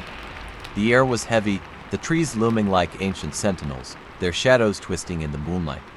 Ake gripped the protective charm tightly, feeling its warmth against his palm. But even its comfort couldn't ease the dread tightening around his heart. Nock's face was pale, her eyes hollow from exhaustion and fear. Yet, she followed closely, her resolve hardening with each step. They had to save Whit, no matter what it took. The clearing was just as they remembered, empty, desolate, and drenched in fog. But this time, the melody was waiting. It began softly, the mournful tune of the keen echoing through the trees. The notes curled through the air, hauntingly beautiful, a siren's call that pulled at their souls. Ake felt it wrap around his mind, whispering of peace, of surrender. His feet wavered, the world spinning, as the music clawed at his sanity. Nock's grip tightened on his arm. "Don't listen. Remember the old woman's words, we have to resist." Ike gritted his teeth, shaking his head violently, forcing himself to focus. We need to find Wit before the dawn breaks. They moved deeper into the clearing, the fog swirling around their legs. Shadows danced at the edge of their vision, and the air grew colder, the temperature dropping with each step, and then they saw him. Wit stood motionless beneath a gnarled tree, his body rigid, his eyes glazed over. His lips moved silently, his face a mask of sorrow. Ake's chest tightened, a surge of relief and fear crashing over him. "Wit," he ran to his friend, shaking his shoulders. "Wit, wake up, we're here to take you home." But Wit didn't move. His body was cold, his eyes staring blankly ahead, unseeing. Nock's voice trembled. What's wrong with him?" A low whisper drifted through the fog, a voice ancient and hollow. "He is mine." A shadow coalesced before them, the mist curling and twisting until a figure emerged, a man draped in tattered robes, his face hidden beneath a shadowed hood. In his hands, he held the keen, its bamboo pipes worn and cracked. The Python wowed, his head tilted, the darkness beneath his hood shifting as he looked at them. "He heard my music, he followed willingly. He belongs to me now." Ake stepped forward, his jaw clenched. "Take me instead. Let him go." Noak gasped, her eyes wide. "No, Ake, don't." Ake's voice was steady, his gaze fixed on the spirit. "You said it yourself, a soul for a soul. If I take his place, will you release him?" The spirit was silent, the air growing colder as he considered. Then he spoke, his voice echoing through the clearing. "One must always stay, the music demands it. If you choose to take his place, he will be free." Nock's face crumpled, tears streaming down her cheeks. "Ake, please don't do this." Ake looked at her, his expression soft. "I made a promise. I said we'd all go home together. When he has a future, you both do. But me, I have to do this." Nock's knees buckled, her sobs breaking the silence. No, this isn't fair, it's not right." Ake turned to the spirit, his shoulders squared. "Let him go. Take me instead." The Python wow raised the keen, the ancient instrument gleaming beneath the moonlight. He began to play, the melody wrapping around Ake, filling his mind with shadows. The world faded, his body growing cold, his senses slipping away. He heard Noak scream, her voice distant, echoing as if from another world. The fog swallowed him, the music binding him to the clearing, to the curse. The last thing he saw was Wit's body collapsing, his eyes flickering back to life, his soul free at last. Noak carried Wit back to the village, his body weak but his soul his own. They both wept, grieving the friend who had saved them. But as they looked back at the forest, the fog curling between the trees, they heard it. The keen playing softly, a mournful melody drifting through the night. The music was beautiful, haunting and filled with sorrow. A shadow stood beneath the gnarled tree, its head bowed as it played, forever bound to the curse. Ake's figure lingered, his soul lost to the music, his sacrifice sealing his fate. Noak clutched the protective charm, her fingers trembling. "We'll never forget you, Ake." The forest echoed her words, the trees whispering softly as the melody played on, the spirit continuing his mournful tune until the dawn broke. The mysterious footprints. The morning sun filtered through the dense canopy, casting dappled shadows over the campsite. The air was crisp, the chirping of birds echoing softly through the forest. It should have been a perfect morning, the kind that reminded them why they loved hiking. But when Toon stepped out of his tent, his blood ran cold. Around the campsite, circling their tents in chaotic patterns, were footprints massive, sunken deep into the earth. Each print was at least twice the size of a human foot, with long, claw-like impressions at the tips. Whatever made them was heavy, powerful, and unearthly. The campsite was nestled in a remote part of the Thai wilderness, far from civilization. They had hiked for hours, following a trail that twisted through ancient trees and rocky terrain. The place was beautiful, untouched, the perfect spot to escape the city's noise. The group consisted of 4 friends: Toon, the leader and experienced hiker; Nay, his girlfriend who loved nature photography; Jet, the easygoing joker of the group; and Pin, the quiet one with a fascination for local legends. That night, they had shared ghost stories around the campfire, laughing as Jet tried to scare them with tales of forest spirits. They fell asleep under the starry sky, feeling safe in the embrace of the ancient woods. But the morning was different. The forest felt darker, the air heavier. The trees loomed above them, their branches twisting like skeletal fingers. And those footprints, they seemed to pulse with an unsettling energy. Pin's face grew pale as she stared at the tracks. These they looked like the prints of the Nangtani. May frowned. The what? The Nangtani, a forest spirit. My grandmother used to tell me stories. She said they protect the deep woods, appearing as beautiful women to lure travelers away. But if angered, they show their true form. Massive creatures with claws that can tear through trees and people. Jed laughed, his voice strained. Come on, Pin. It's just an old wives' tale. Maybe a bear made these. Toon shook his head. There are no bears this big in Thailand. And look, the tracks, they're circling us, watching us. May's face paled. Did it come while we were sleeping? The realization sank in, cold and sharp. Whatever it was had been close, stalking them as they slept, its massive feet pressing deep into the earth, surrounding their tents. Toon began to follow the tracks, his heart pounding. The prince moved erratically, circling the camp before leading into the dense undergrowth.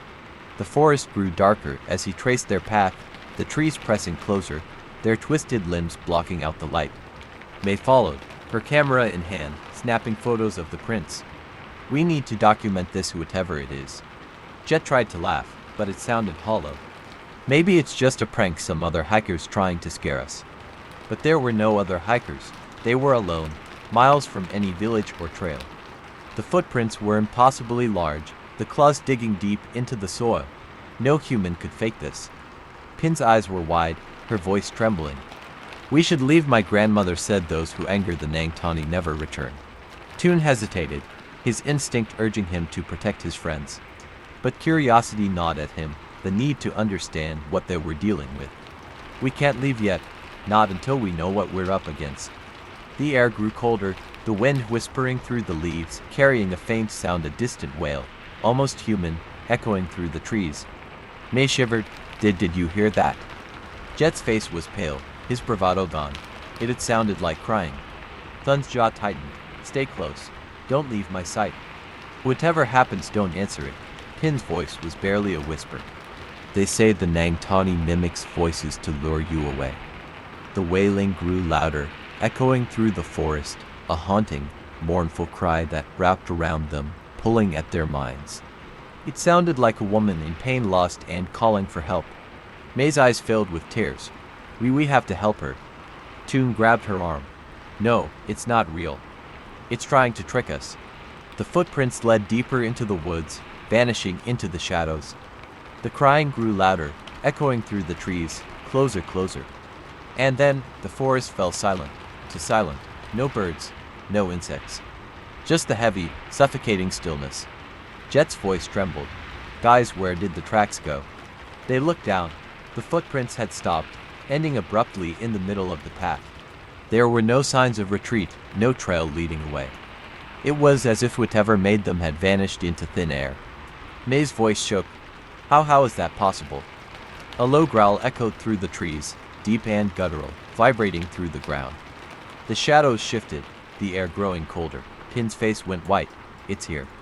The trees rustled, the shadows twisting, forming a shape massive, hunched, with glowing eyes watching from the darkness. Thun's voice was steady, his body tense. Run. Don't look back. Just run. They bolted, the forest exploding around them, the creature's roar echoing through the trees, shaking the ground. Shadows twisted, branches snapped, and the footprints appeared again, chasing them, the earth trembling beneath their weight. The forest was alive with whispers, ancient and hungry. And the crying, the mournful wail followed them, echoing through the darkness. Their breaths were ragged, hearts pounding as they crashed through the undergrowth, branches whipping against their faces. The forest seemed to close in around them, the trees warping into twisted shapes, their gnarled limbs reaching out like skeletal fingers. Toon led the way, his flashlight beam cutting through the darkness. Behind him, May stumbled, Jet catching her arm before she could fall. Pin brought up the rear, her face pale, eyes wide with terror. The creature's roar echoed through the trees, deep and guttural, vibrating through the air. Shadows moved unnaturally, shifting and stretching, as if the darkness itself was alive.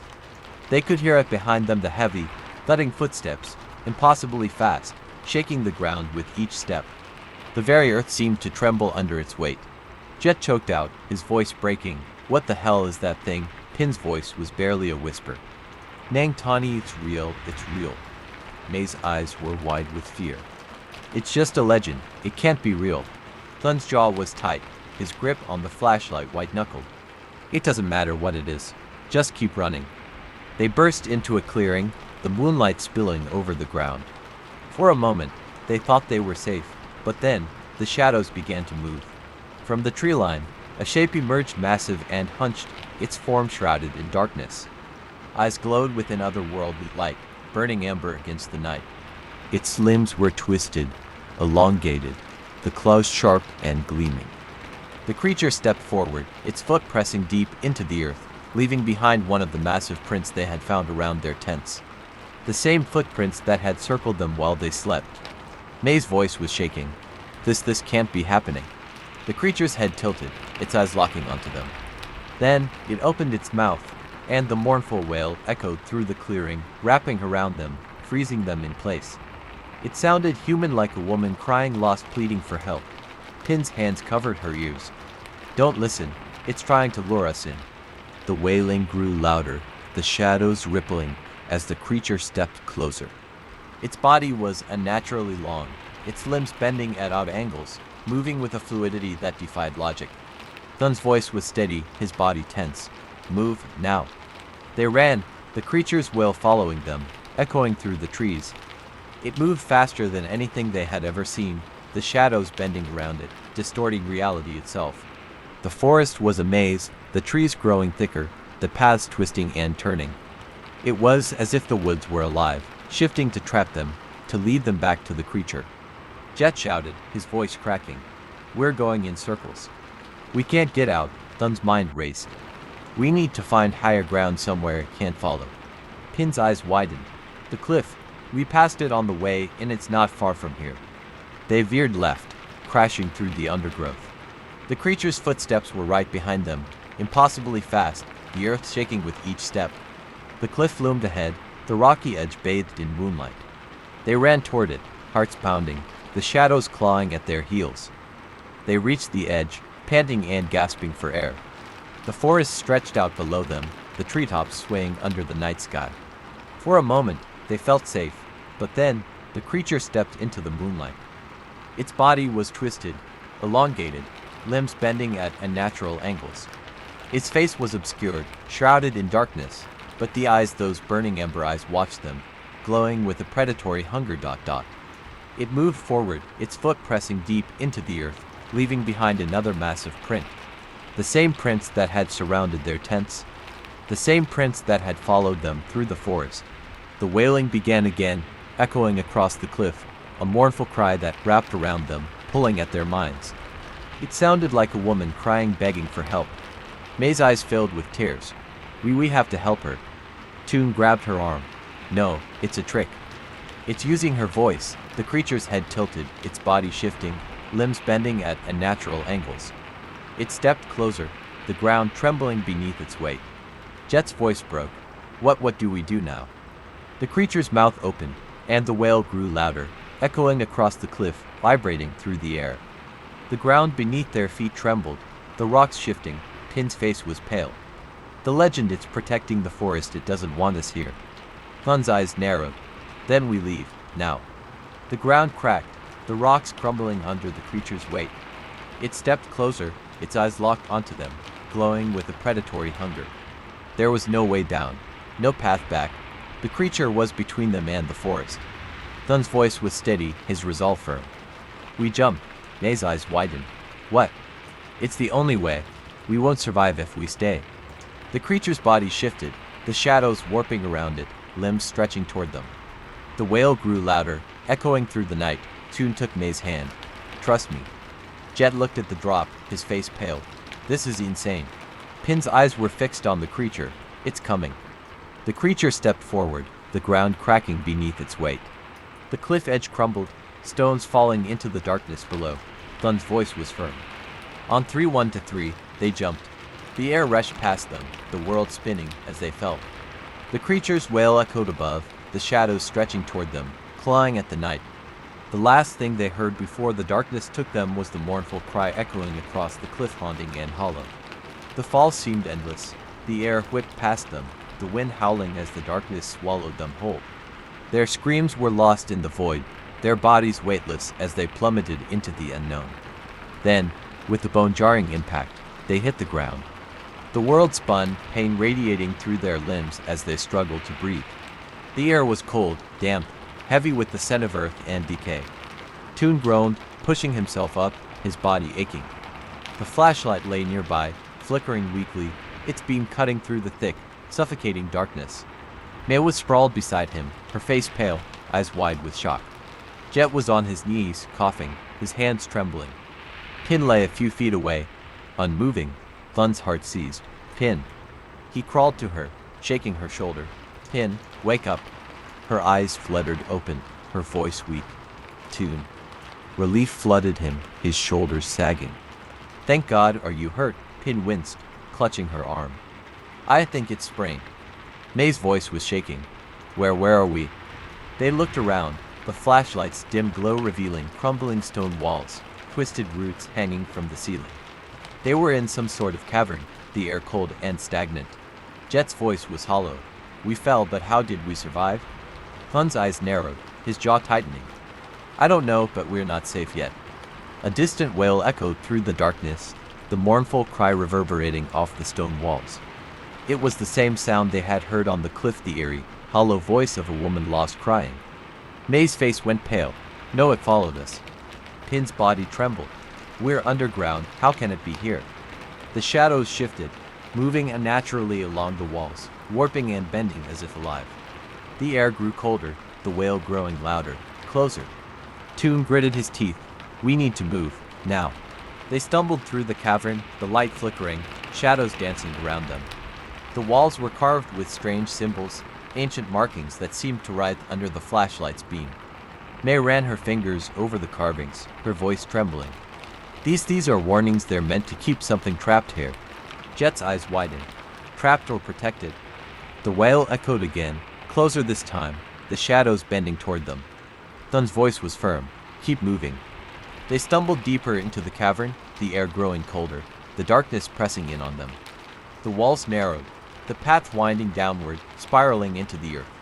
Pin's breathing was ragged, her injured arm hanging limply at her side. I can't, my arm, it hurts. Toon wrapped his arm around her shoulders, helping her forward.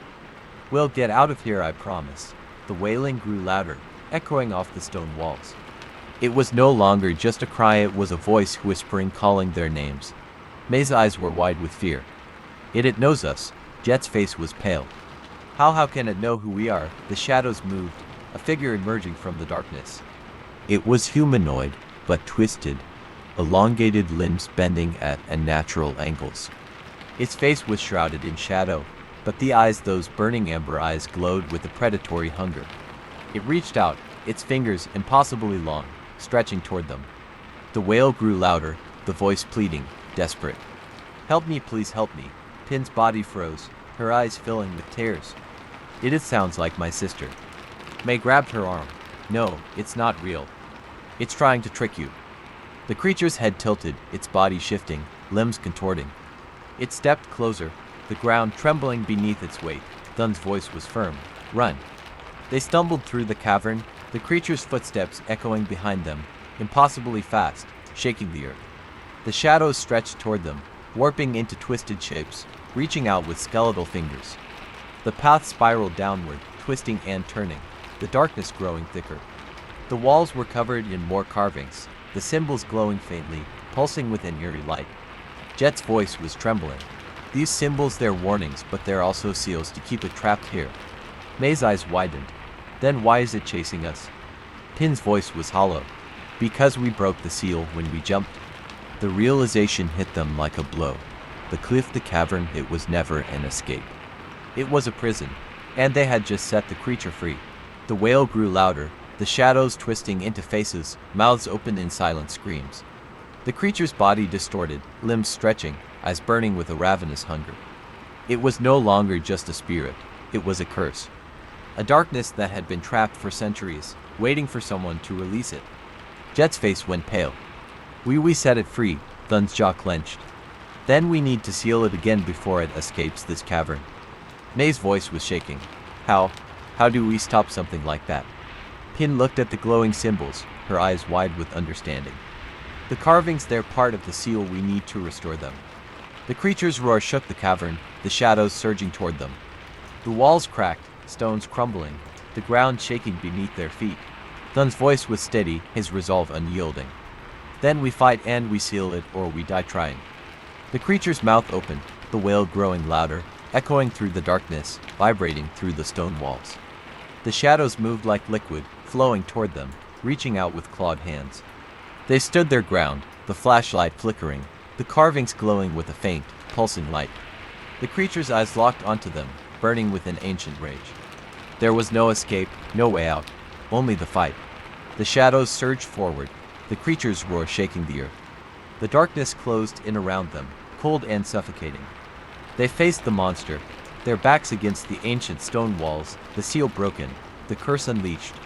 And the fight for survival had only just begun. The cavern quaked, stones falling from the ceiling as the shadows surged forward, the creature's roar shaking the earth. Its elongated limbs twisted, claws gleaming, amber eyes burning with insatiable hunger. Toon tightened his grip on the flashlight, his voice steady despite the fear coursing through his veins. We need to restore the seal. It's the only way to stop it. May's hands trembled as she traced the ancient carvings on the wall. The symbols, they're incomplete. It's like someone tried to break the seal before us. Jet's face was pale.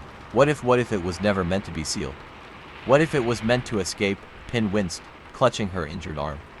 We don't have time to argue, it's coming. The shadows twisted, forming faces with hollow eyes and gaping mouths, their silent screams echoing through the cavern. The creature's body contorted, its limbs bending at unnatural angles as it moved closer, its voice a hollow, pleading whisper. Help me, save me. May's eyes filled with tears. It sounds so human. Thun's voice was firm. It's not human. It's a monster. Don't let it trick you. The creature's head jerked, its eyes narrowing, its mouth stretching into an unnatural grin. It lunged, its body bending and warping as it charged toward them. Jet yelled, move. They scattered, diving away as the creature's claws sliced through the air, narrowly missing them. The walls trembled, stones crumbling, the ancient carvings flickering with a faint light. Pin's voice was urgent. The carvings, they react when it gets close. Thun's eyes widened. That's it. The carvings are the key. We need to make them glow to restore the seal. May's face was pale. But how? We don't even know what they mean. Jet's voice was steady. We don't have to understand them. We just need to activate them. The creature's roar echoed through the cavern, its limbs stretching, body distorting as it charged again. The shadows surged, skeletal hands reaching out, clawing at the air. Toon shouted, stay close to the walls, make the carvings glow. They pressed their hands against the stone, the ancient symbols pulsing with light under their touch. The air grew colder, the shadows recoiling, twisting away from the glowing carvings. Pin's voice was trembling. It's working, it's actually working. The creature howled, its body contorting, limbs bending at grotesque angles. It slammed its claws into the ground, the cavern shaking violently. The walls cracked, the ancient symbols flickering, struggling to hold the light. Jet's eyes widened. It's too strong, the seal won't hold. Thun's jaw tightened. Then we strengthen it. He grabbed a rock, carving lines into the broken symbols, connecting them, restoring the patterns. The carvings glowed brighter, the light spreading across the walls, weaving a web of ancient symbols. May's voice was choked with fear. It's coming. The creature's eyes burned with fury, its mouth opening impossibly wide, the wail echoing through the cavern, vibrating through the stone walls. The shadows surged, the air growing colder, suffocating. Pin screamed as the creature lunged, its claws slicing through the air, inches from her face. Toon threw himself between them, swinging the flashlight, the beam cutting through the shadows. The light struck the creature, its body recoiling, limbs twisting as it let out a piercing scream. The shadows writhed, retreating from the light, the carvings glowing brighter. Thun's voice was fierce. It's the light, it weakens it. Jet grabbed another flashlight, aiming the beam at the creature. Take this, you monster.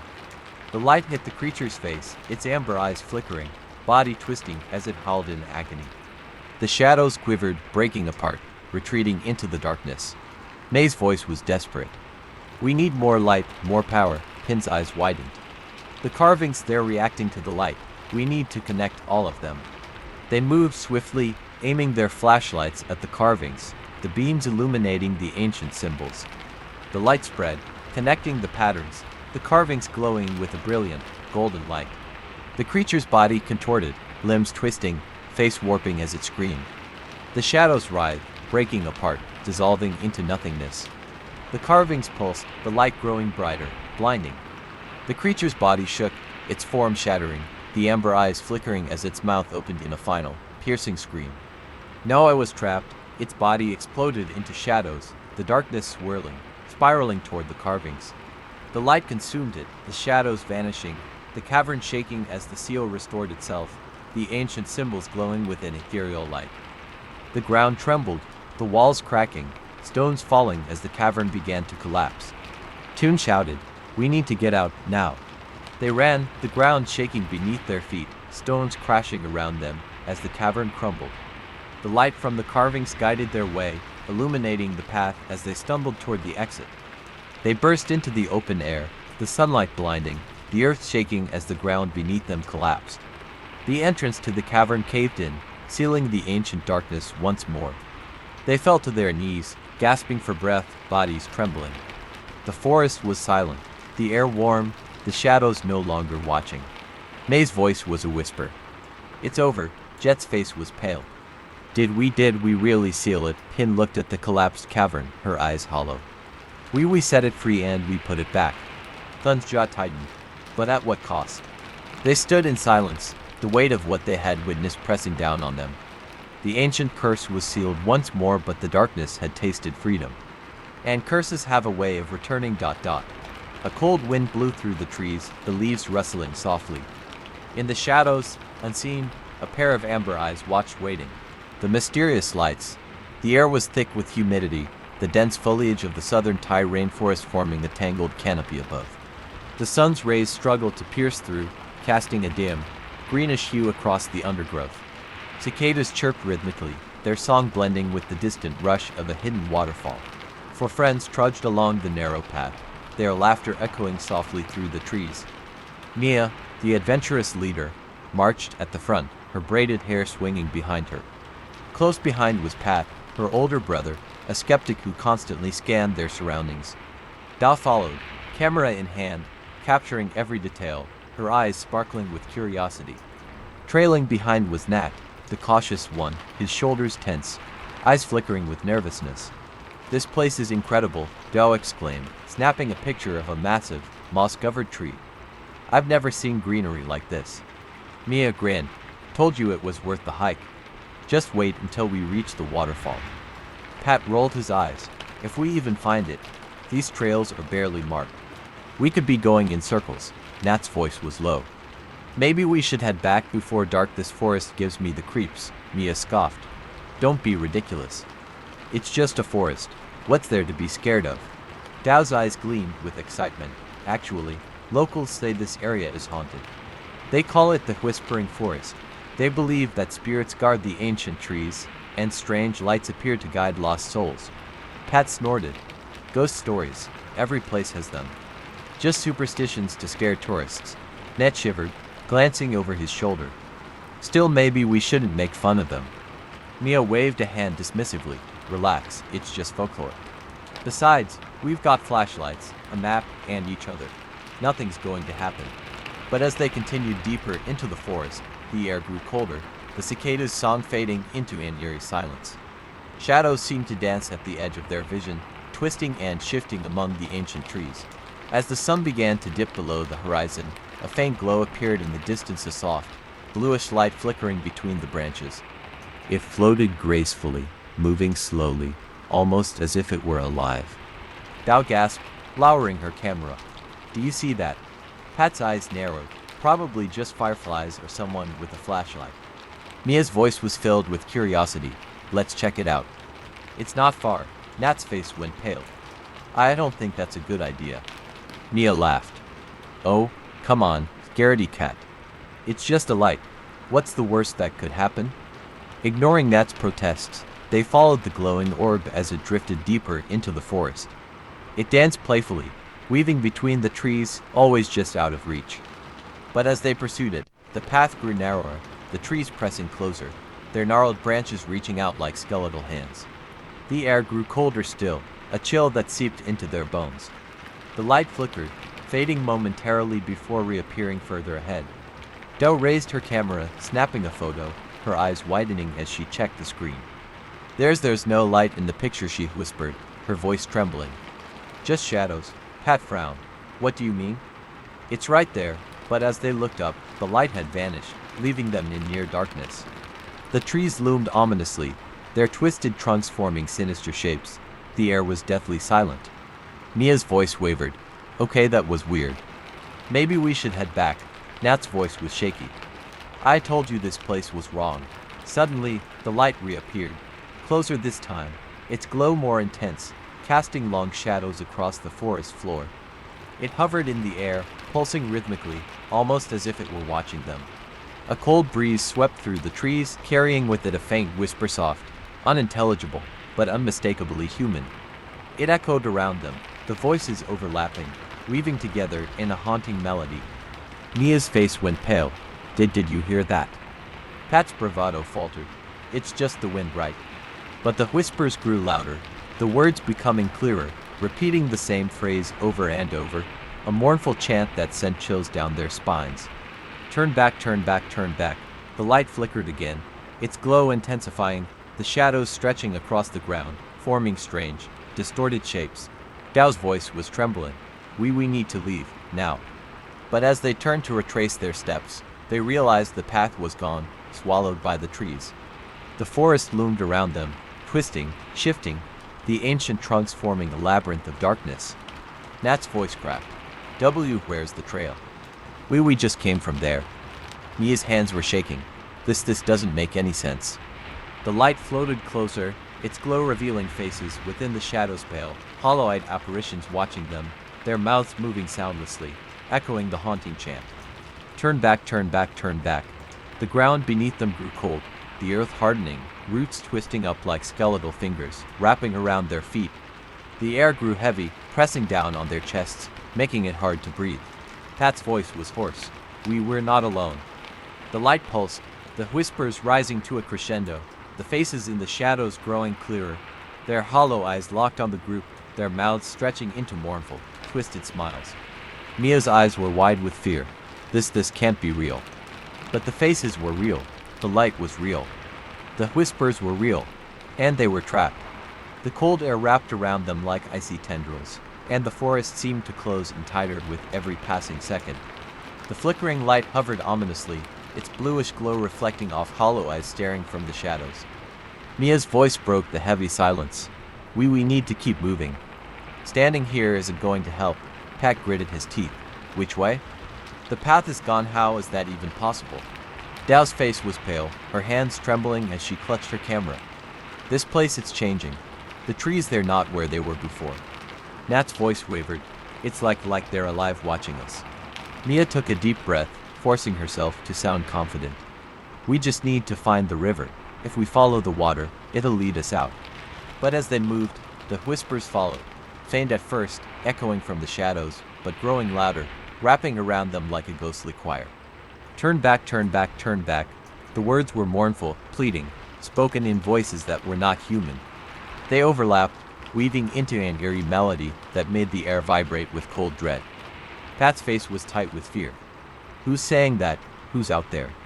His voice echoed back, swallowed by the darkness. No answer came, only the haunting chant repeating over and over.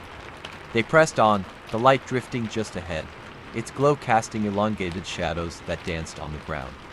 The faces watched them, mouths moving silently, their hollow eyes reflecting the bluish light. Nat stumbled, catching himself on a twisted root. This is wrong, it's all wrong, we need to go back. Mia shook her head, her jaw clenched.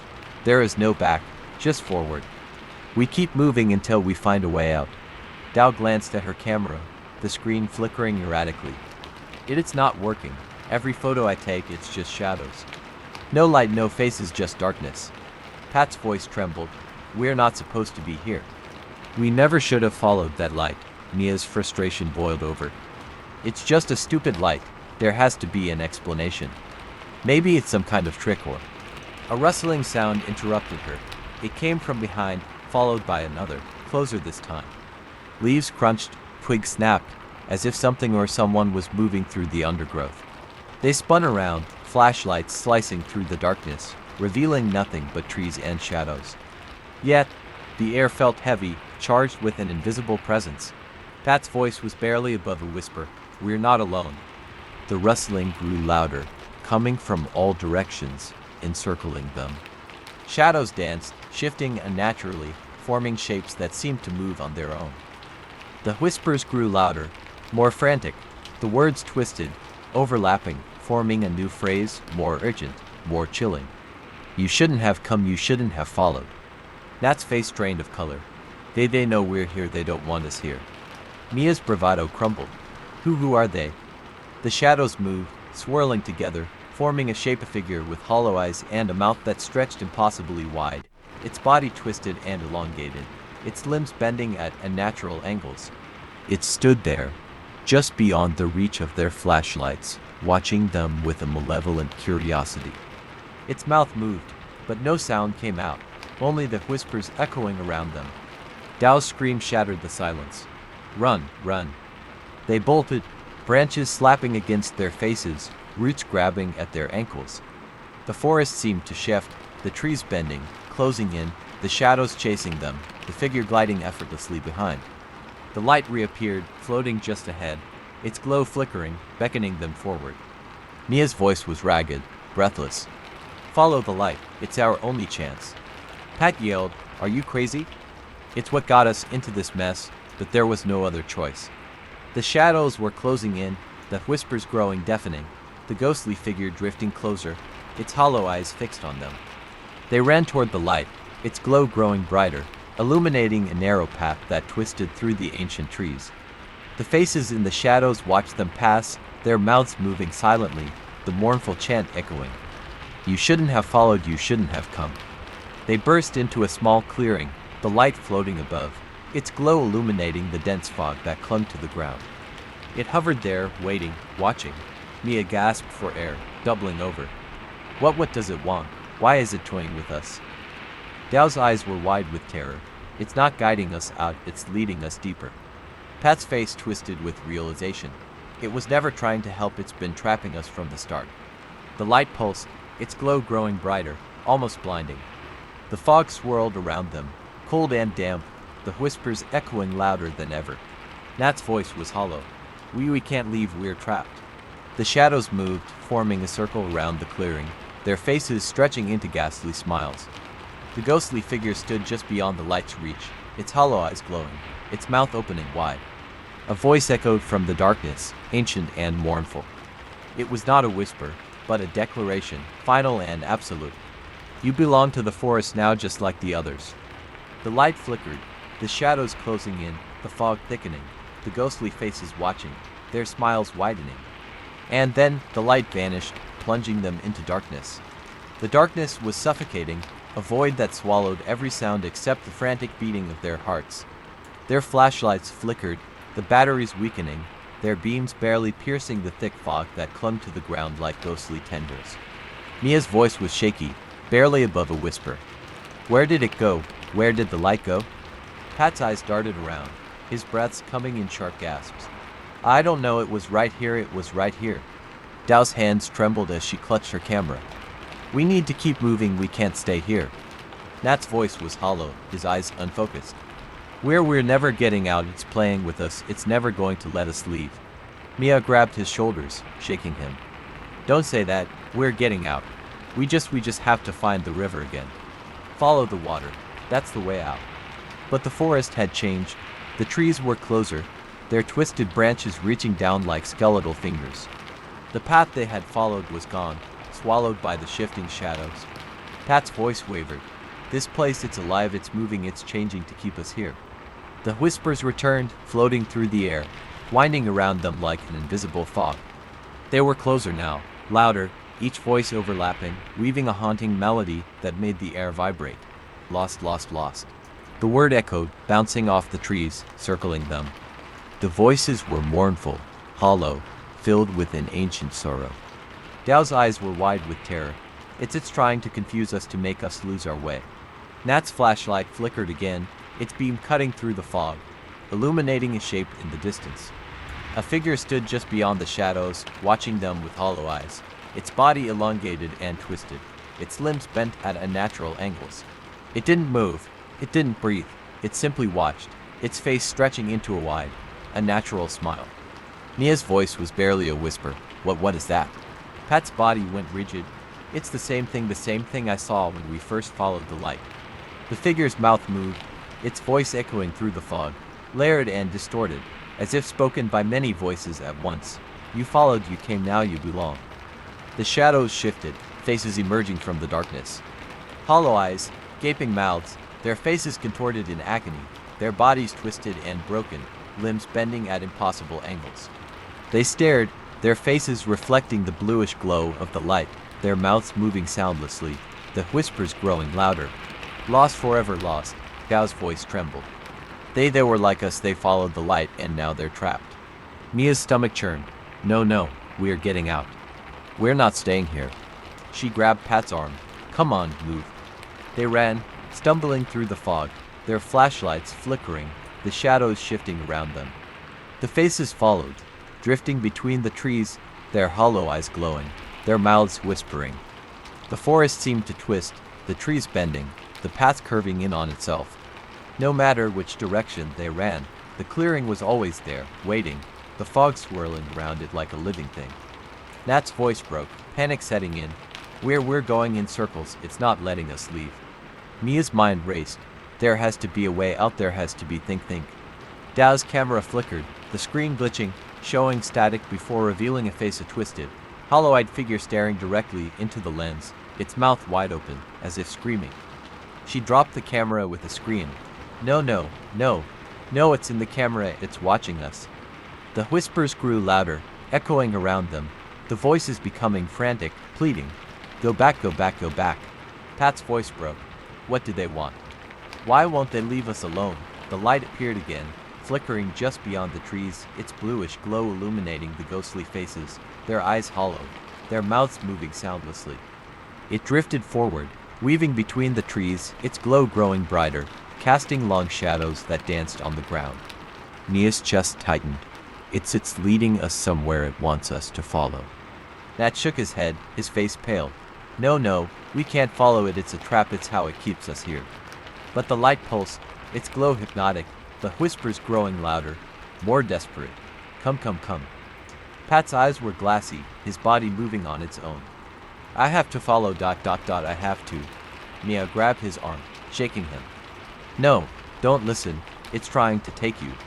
The light flickered, the whispers growing frantic, echoing through the fog. Join us. The ghostly faces circled them, their mouths stretching into wide, unnatural smiles, their hollow eyes fixed on them, unblinking. Dao's voice trembled. It wants us to be like them, to stay forever. The shadows moved, the trees bending, the fog thickening, the light growing brighter, its glow blinding. Mia's heart pounded. We can't stay here, we have to keep moving, we have to find a way out. Pat's face twisted with fear. But where? Every path leads back, it's like we're in a maze. Mia's eyes locked on the light, her jaw tightening. Then we break the rules, we stop following the path, we make our own way out. She turned, her flashlight beam cutting through the fog, illuminating a narrow gap between the trees. This way, hurry. They ran, the whispers echoing behind them, the faces watching, the light flickering, its glow growing dimmer, its hold weakening. The shadows stretched, the fog swirling, the ghostly figures drifting closer, their arms reaching out, fingers elongated, grasping, pulling. But Mia didn't look back. She ran, her lungs burning, her heart pounding, her mind focused on one thing, escaping the forest's grip. As they broke through the trees, the light flickered one last time, its glow fading, the whispers echoing, a final, mournful plea. Don't leave, stay with us. The forest groaned, the shadows shivering, the faces watching as the light vanished, leaving only darkness behind. They stumbled into a clearing, the air cold and still, the fog lifting, the trees standing silent and motionless. But the feeling lingered, the weight of countless eyes watching from the shadows, waiting, whispering. They had escaped, but the forest wasn't done with them yet. The clearing was cold, unnaturally silent. The air felt heavy, thick with the residue of ancient whispers. The fog was gone, yet the eerie sensation of being watched remained, crawling under their skin like icy fingers. Mia's breaths were ragged, her body trembling as she scanned the darkness. We made it out. Nat collapsed to his knees, his face pale, eyes wide with disbelief. Are we really out? Pat looked back at the dense wall of trees they had burst through, their twisted branches now motionless, shadows lingering just beyond the line of sight. I don't see the light, it's gone. Dao hugged herself tightly, shivering. But I still feel it, it's like it's watching. The group fell silent, eyes fixed on the forest, waiting, expecting the light to appear again, to chase them back into the maze of shadows. But nothing moved. The clearing was deathly still, the night air cold against their skin. Mia took a shaky breath. We have to keep going, we need to find the river. That's our way out. The others nodded, their faces pale and haunted. They followed Mia as she led them away from the clearing, her flashlight cutting through the darkness. The path was narrow, overgrown with vines and roots that snaked across the ground. The trees here were different, told her, their bark rough and scarred, their branches twisted into claw-like shapes. The air grew colder, their breaths visible in the moonlight, curling like smoke. Nat's voice was a shaky whisper. This doesn't feel right, it's like we're being watched. Pat's eyes darted around, his body tense. It's just nerves, we're out. We just need to get to the river. But the feeling of being followed persisted, a weight pressing down on them, a cold presence that clung to the shadows. Dao's camera, still hanging around her neck, flickered back to life. The screen glowed faintly, static dancing across it before showing an image blurry, distorted, but unmistakable. A face, twisted and hollow-eyed, staring out from the darkness, its mouth stretched into a wide, unnatural grin. Dao choked back a scream, stumbling back, dropping the camera. No, it's still here. The camera's screen flickered, the face's mouth moving soundlessly, its eyes unblinking, fixed on them. Mia's heart skipped a beat. We have to go now. They broke into a run, branches scratching at their skin, roots tripping their steps, the cold air burning their lungs. The forest seemed to close in, the trees leaning closer, the shadows growing darker, deeper. And then they heard a faint, melodic hum, echoing through the trees, a familiar, haunting tune that sent chills down their spines. The light appeared again, flickering just ahead, its bluish glow illuminating the twisted trees, casting long, distorted shadows. It moved slowly, weaving between the branches, its glow pulsing rhythmically, like the beat of a heart. Mia's voice was raw with fear. No, we left it behind. The light flickered, the melody growing louder, a hypnotic lullaby that wrapped around them, pulling them closer. The whispers returned, drifting through the air, echoing between the trees. Stay. Pat's face went pale, his body moving on its own, his eyes locked on the light. I can't stop. Dao screamed, grabbing his arm. No, don't follow it. It's a trap. It's how it keeps us here. The light pulsed, its glow intensifying, the whispers growing more frantic. Come back. Mia's head throbbed, the melody digging into her mind, wrapping around her thoughts, pulling her towards the light. Her vision blurred, the forest spinning, the ground shifting beneath her feet. She felt herself moving forward, her body no longer under her control. Nat's voice cut through the fog. Don't listen, don't look at it. He grabbed Mia's hand, pulling her back, breaking the light's hold. We have to fight it, we have to get out. The light flickered, its glow dimming, the whispers becoming angry, distorted. The ghostly faces emerged from the shadows, their eyes hollow, their mouths open wide, screaming soundlessly. They reached out, their elongated fingers stretching, grasping, pulling. Their mouths moved, their faces twisted in agony, their hollow eyes locked on the group. Mia's chest tightened. We have to break the connection, we have to destroy it. Dao's eyes widened. The camera, it's how it sees us, it's using the camera. She grabbed the camera, its screen still glowing, the face staring out, its mouth moving, whispering. Without hesitation, she smashed it against a rock, the screen shattering, the light within flickering before extinguishing. The forest groaned, the ground shaking, the faces distorting, their forms breaking apart, dissolving into shadows. The light pulsed once more, its glow faltering, the whispers echoing one last time. No, don't leave, don't forget. The glow vanished, the forest falling silent, the air growing warm, the shadows retreating. The river's sound echoed nearby, the water rushing, steady and real. They stumbled towards it, their bodies weak, their minds numb. The river glistened under the moonlight, a path leading out of the cursed forest. Mia looked back one last time, her heart heavy. The trees stood still, their twisted branches no longer moving, the shadows gone.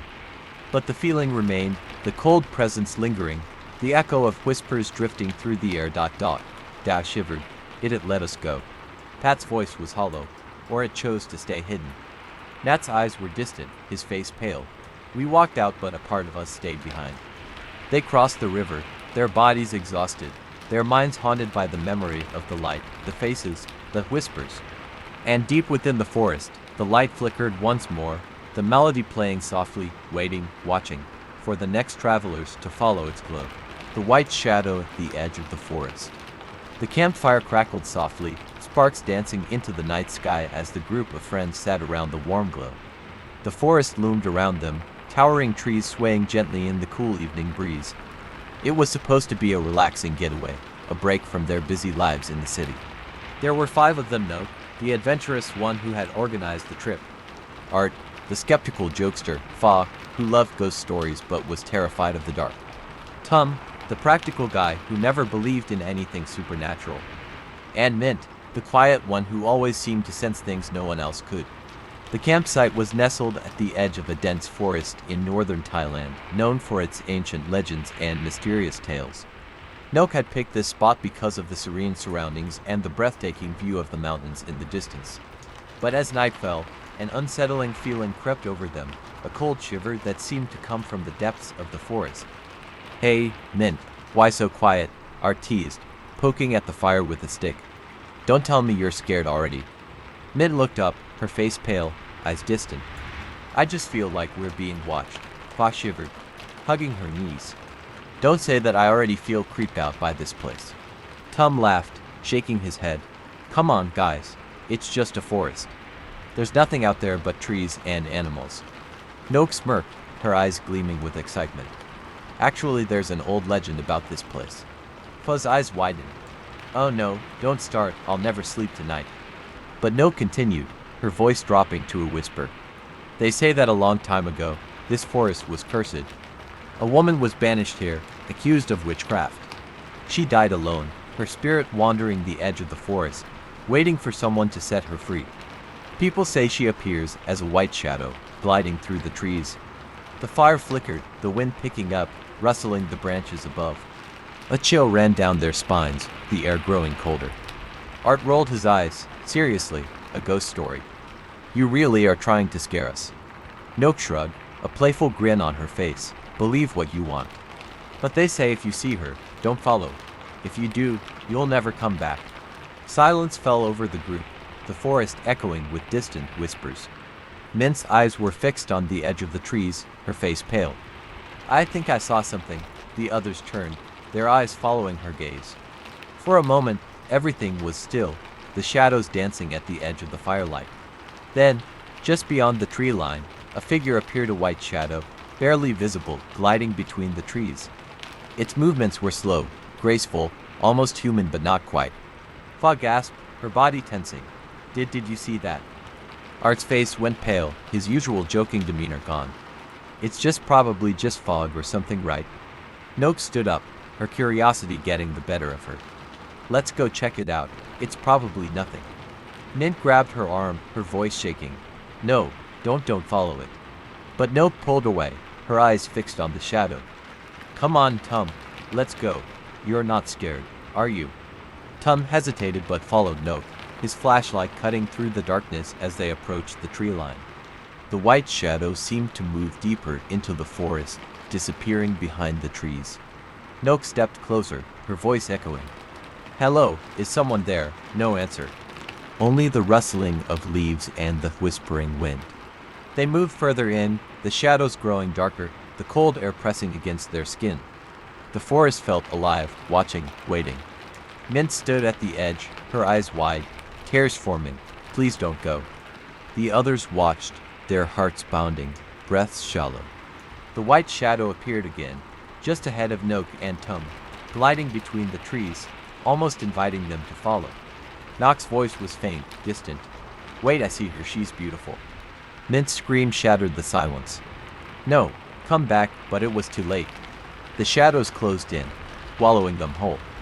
And the forest whispered, ancient and mournful, echoing with voices long forgotten.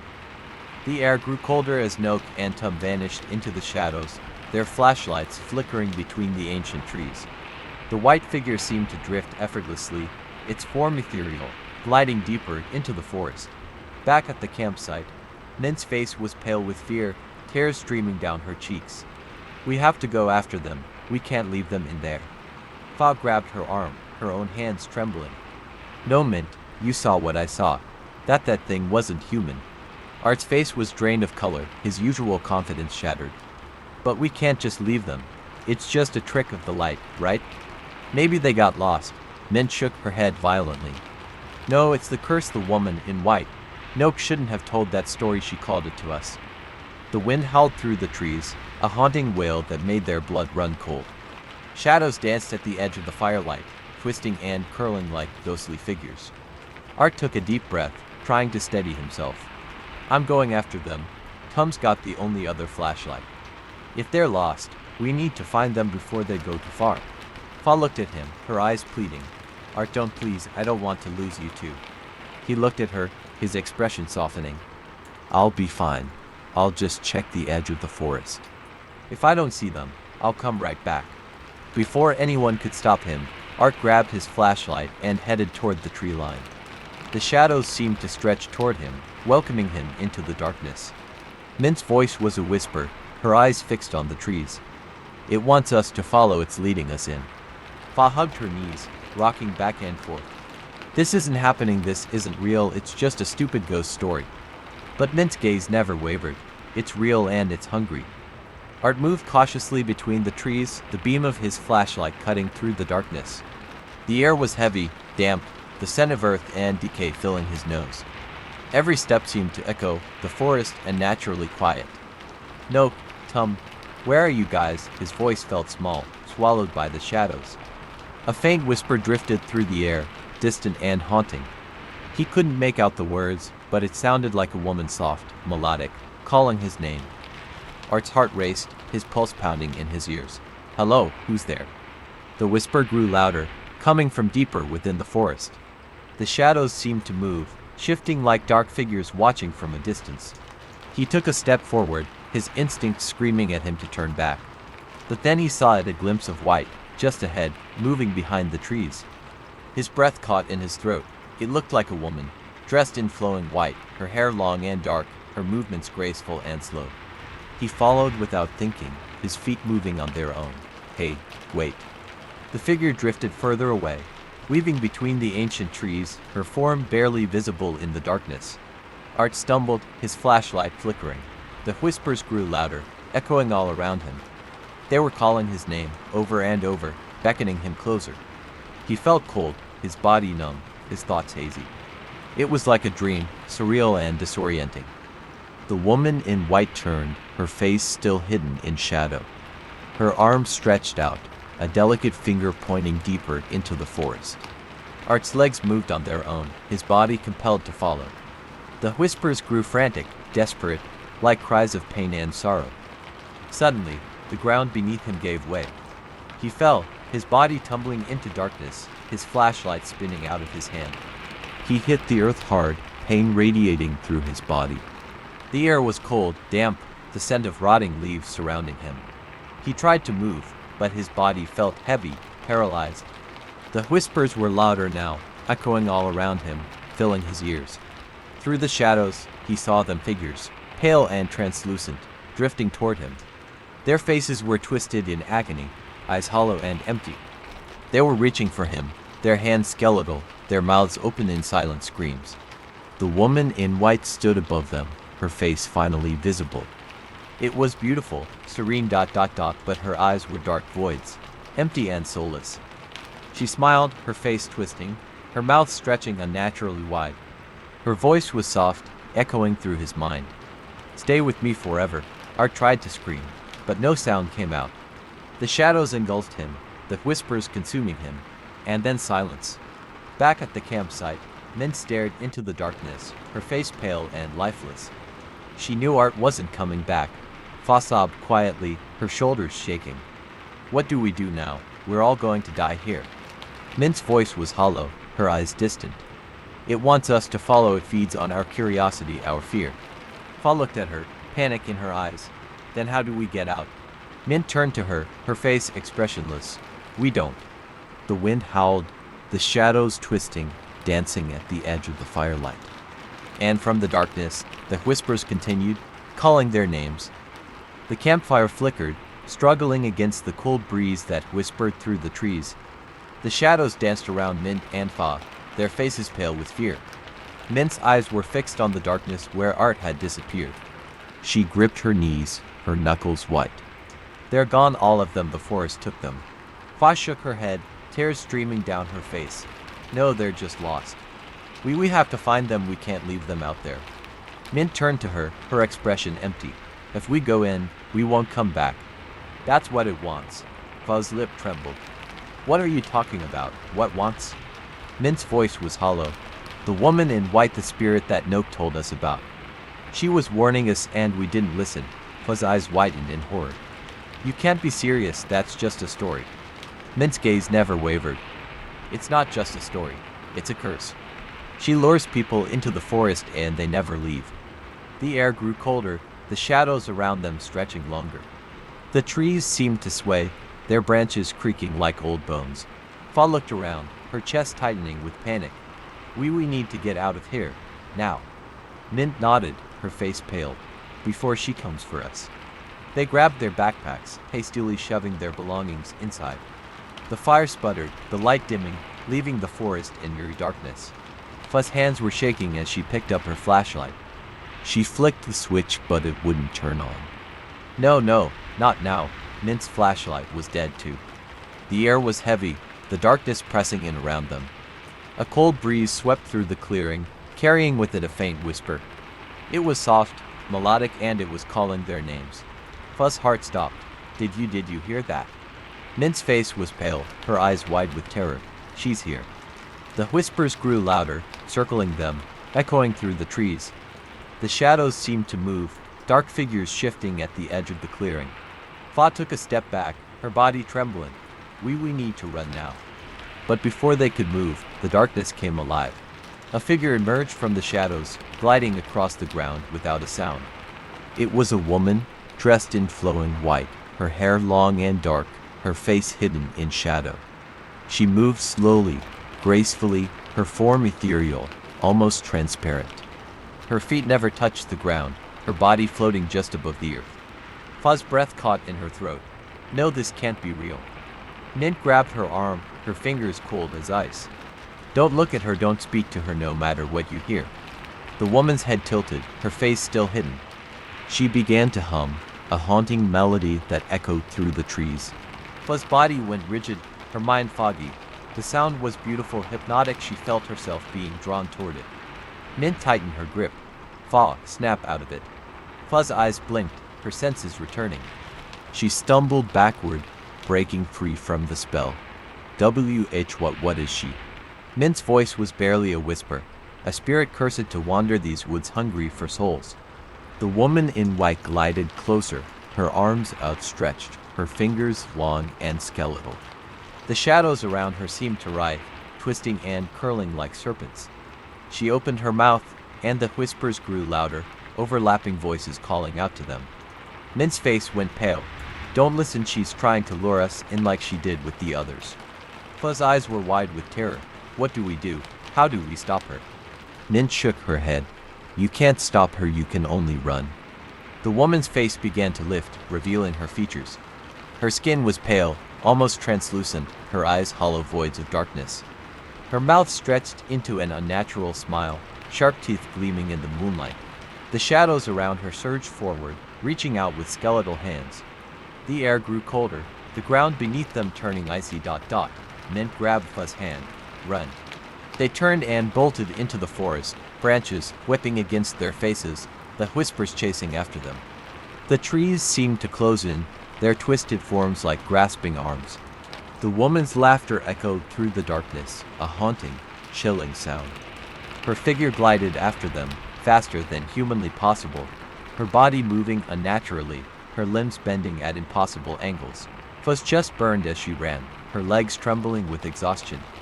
Mint, I can't keep running. Mint's face was filled with fear. You have to if you stop, she'd take you. The whispers were all around them, the shadows shifting, blocking their path. The forest was alive, pulsing with malevolent energy. The woman's face appeared between the trees, her hollow eyes fixed on them, her mouth whispering their names. Her body twisted, crawling along the branches like a spider, her limbs bending grotesquely. Fa screamed, her voice echoing through the forest. They stumbled into a clearing, the moonlight illuminating the ancient stones that circled the area. Mint's eyes widened. This is where it happened. Fa looked at her, confused. What are you talking about? Mint's voice trembled. Nox's story, the woman in white, this is where she died, where her curse began. The air grew colder, the shadows closing in around them. The woman's figure stood at the edge of the clearing, her body contorted, her face twisted in anger. Her voice was a wail, filled with pain and sorrow. Join me, stay with me forever. Fa backed away, her body trembling. No, please. Mint's eyes were wide with fear. There's no way out, she won't let us leave. The ground beneath them began to shift, hands reaching up from the earth, skeletal fingers grasping at their ankles. The whispers grew louder, overwhelming, voices filled with anguish. The woman's face twisted into a cruel smile. You can never leave. The shadows surged forward, the darkness consuming them. Fa's scream echoed through the clearing as the skeletal hands clawed at her legs, their grip icy and unrelenting. She struggled, kicking and thrashing, but they were impossibly strong. Mint, help me. She cried, her fingers digging into the dirt as she tried to pull herself free. Mint was frozen, her face pale, eyes wide with terror. The woman in white stood at the edge of the clearing, her hollow eyes fixed on them, her mouth stretched into an unnatural smile. Her voice was soft, melodic, yet filled with malice. Stay with me forever. The air was frigid, the shadows swirling around them, whispering their names. Fa's body trembled, the cold seeping into her bones. Her strength was fading, her limbs growing numb. Mint, please don't leave me. Mint's eyes filled with tears. She took a deep breath, shaking herself free from the paralysis of fear. She ran to Fa's side, grabbing her arms and pulling with all her strength. I won't leave you, the shadows hissed, tightening their grip. The skeletal hands clawed at Fa, dragging her toward the darkness.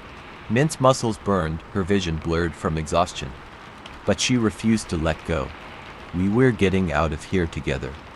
The woman's face contorted in anger, her body twisted, limbs bending at unnatural angles as she glided closer. The shadows around her pulsed, alive with hatred. Mint's heart raced as she watched the woman approach, her hollow eyes glowing with malice. She looked down at Fa, desperation filling her voice. You have to fight, don't give in to her, don't let her take you. Fa's eyes were heavy, her strength fading. She could feel the cold creeping up her body, pulling her into the darkness. But Mint's voice broke through the fog in her mind. She gritted her teeth, summoning the last of her strength. I won't let her. With a cry of determination, Fa kicked against the skeletal hands, her body trembling from the effort. The shadows hissed, their grip loosening just enough for Mint to pull her free. They stumbled backward, collapsing to the ground. The shadows writhed in anger, the woman's face twisting into a furious snarl. Her voice echoed through the clearing, filled with rage and sorrow. You cannot escape. The earth trembled, the skeletal hands clawing up from the ground, reaching toward them. The shadows swirled, forming dark figures with hollow eyes and gaping mouths. Mint pulled Fa to her feet, her voice shaking. We need to get out of this clearing, it's the source, it's where she died, her curse is strongest here. Fa's eyes widened in realization. Then if we leave, maybe she can't follow. They turned and ran, the shadows screaming behind them. The woman's wail was filled with anguish, her body twisting as she reached out, her fingers elongated, skeletal claws. The ground shifted beneath them, the forest itself trying to trap them. The trees bent inward, their branches like grasping arms. Fuzz's legs were heavy, her body numb with cold. But she kept running, her fingers locked with Mint's, refusing to let go. The shadows closed in, swirling around them, whispering their names. The woman's face appeared between the trees, her hollow eyes fixed on them, her voice echoing through the darkness. Stay with me forever. Fuzz's heart pounded, her chest burning as she ran. No, we won't become one of you. They burst through the tree line, stumbling out into the open forest. The air was warmer, the shadows retreating, their whispers fading. Mint looked back, her eyes wide with disbelief. The woman in white stood at the edge of the forest, her body twisted and broken, her face filled with sorrow. She reached out, her fingers trembling, her voice a faint whisper, "Don't leave me alone." Her body began to fade, the shadows consuming her. Her face contorted in pain, her eyes hollow and empty. The darkness wrapped around her, pulling her back into the forest, her form dissolving into the shadows. The trees straightened, the air growing still. The whispers were gone, the darkness retreating into the depths of the forest. Mint and Fuzz stood in stunned silence, their bodies trembling, their faces pale. Fuzz's voice was barely a whisper. Is it over? Mint swallowed, her eyes locked on the spot where the woman had disappeared. I don't know, but we're not staying to find out.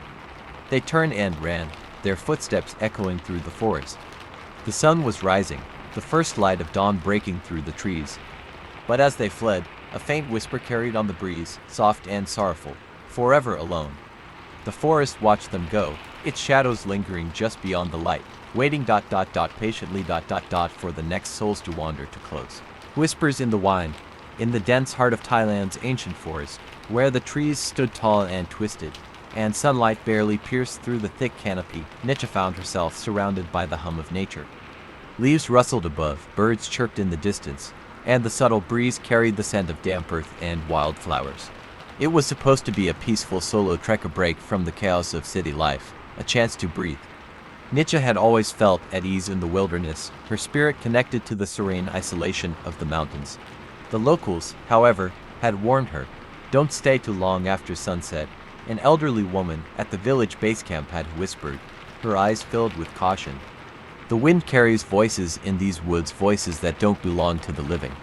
Nietzsche had brushed it off as superstition, just another ghost story meant to spook travelers. But now, standing alone in the heart of the forest, she wasn't so sure. The sun began its slow descent, painting the sky in hues of orange and pink. Shadows stretched across the forest floor, twisting and bending with the swaying branches. Nietzsche set up her tent beside an ancient tree whose gnarled roots formed a natural barrier, offering a sense of security. As she prepared her evening meal, the forest grew quieter. The birds ceased their songs, and the usual buzz of insects faded, leaving only the whispering wind. It danced between the branches, curling around the leaves, brushing against her skin like a cold breath. Then, she heard it. A faint whisper, so delicate it could have been mistaken for the rustling leaves. But it was there, unmistakable, a voice, soft and distant, carried by the breeze. Nietzsche. Her body froze, the spoon clattering from her hand, scattering grains of rice onto the dirt. She spun around, eyes wide, searching the tree line. There was no one, only the shadows, only the trees. A chill crept down her spine. It was impossible. She was alone. There were no other hikers, no nearby villages. No one knew her name out here. The wind picked up again, swirling through the branches, whispering softly. Nietzsche, come. Her heart pounded in her chest, her breaths shallow. It was her name, clear and haunting, drifting on the cold evening air. She stumbled back, pressing herself against the tree, eyes darting around the darkening forest. Who's there? She shouted, her voice trembling, echoing through the silence. The forest answered only with the whispering wind. Nietzsche's mind raced. It had to be a trick of the wind, a play of sound through the branches. There was no other explanation. Yet the voice had been so clear, so familiar, almost human. Shaking off the unease, she tried to focus, forcing herself to breathe. Just the wind, she whispered to herself. Just my imagination. But the sun had dipped lower, the sky darkening to shades of purple and gray. Shadows grew longer, twisting and merging, forming shapes that danced at the corner of her vision. She quickly finished her meal, the taste turning to ash in her mouth. her senses on high alert. Her eyes flicked to the tree line, watching, waiting for any movement, but there was nothing. As night descended, she retreated into her tent, zipping it up tight, wrapping herself in her sleeping bag, trying to find warmth. But the cold clung to her, seeping into her bones, carrying the echo of that voice. The forest outside was silent, unnervingly so. No nocturnal calls, no rustling leaves, just stillness. Until the whisper came again, "Nietzsche come follow." Her blood ran cold, every muscle in her body tensing. The voice was closer this time, soft and pleading, just outside her tent. It was familiar, terribly familiar, like a long-lost friend calling out. The air grew colder, and the tent fabric fluttered gently as if someone had brushed past it.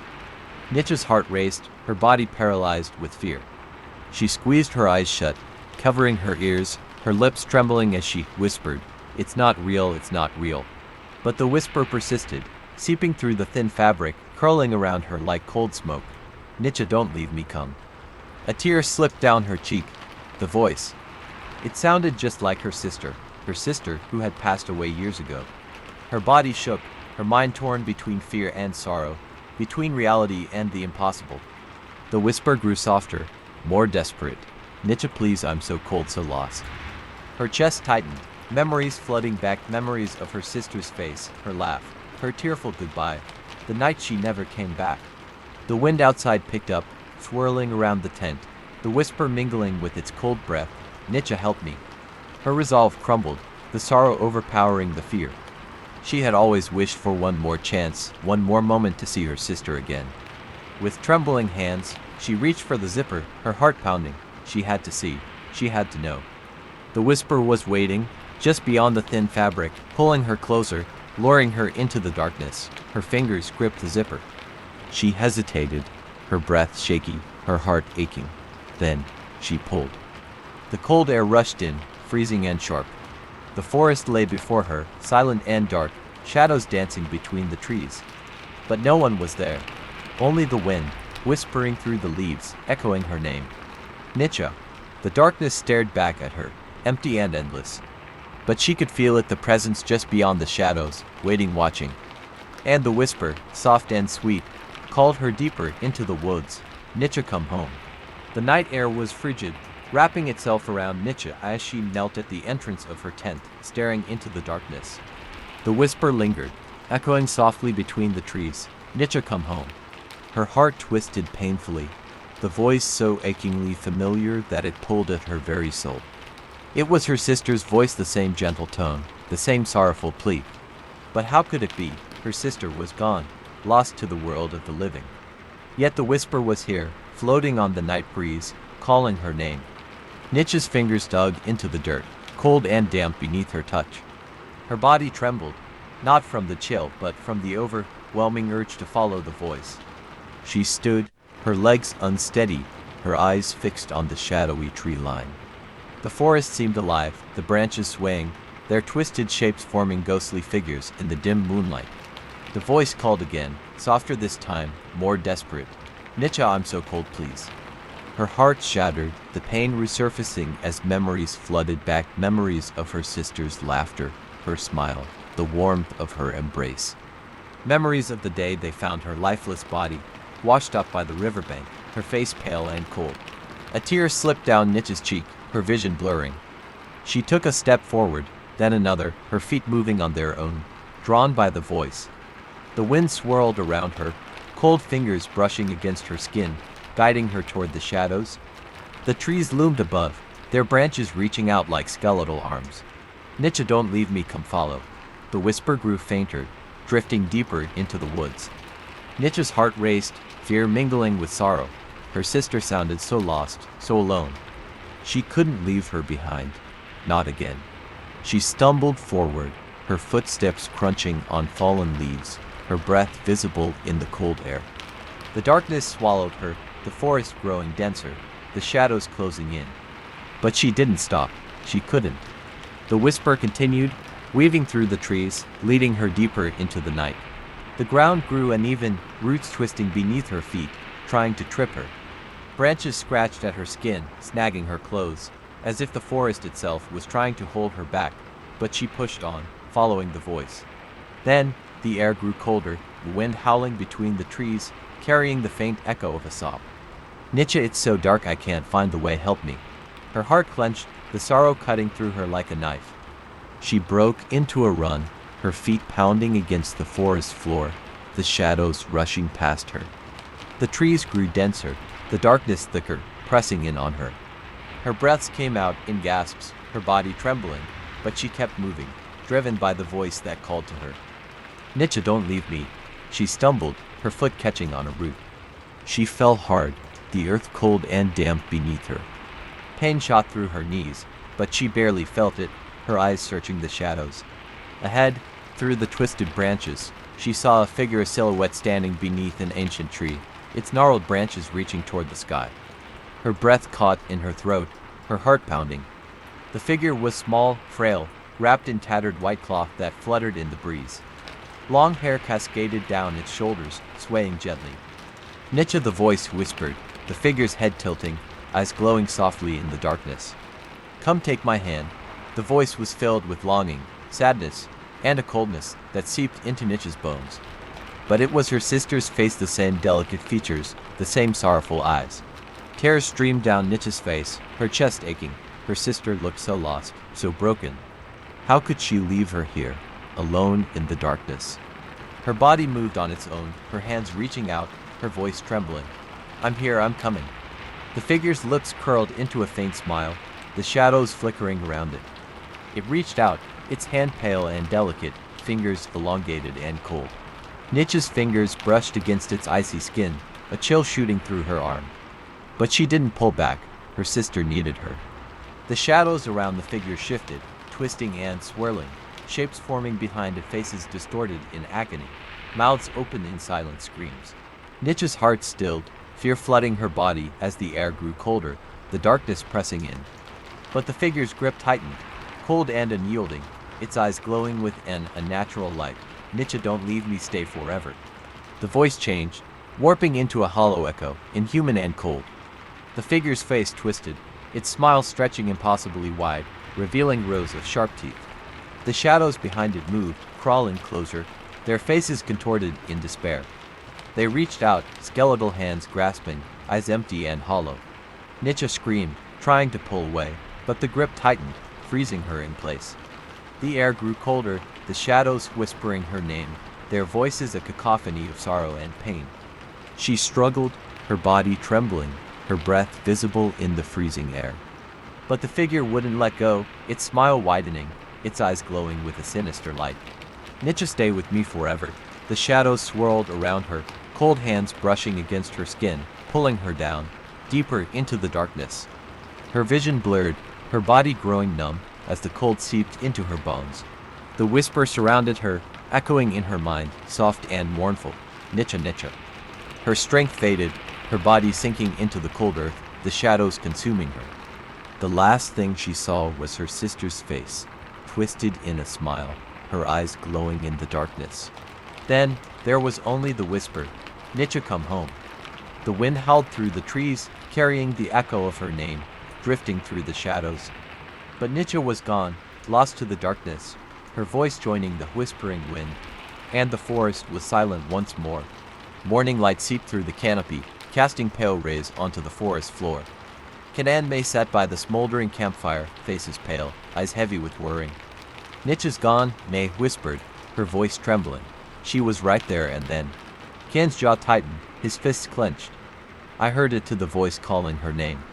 But it was wrong. It wasn't human. They stood, scanning the surrounding trees. The forest seemed unchanged, the leaves rustling softly, birds singing somewhere in the distance. Yet, there was an eerie stillness, a coldness that lingered in the air. Ken's eyes narrowed. "We have to find her."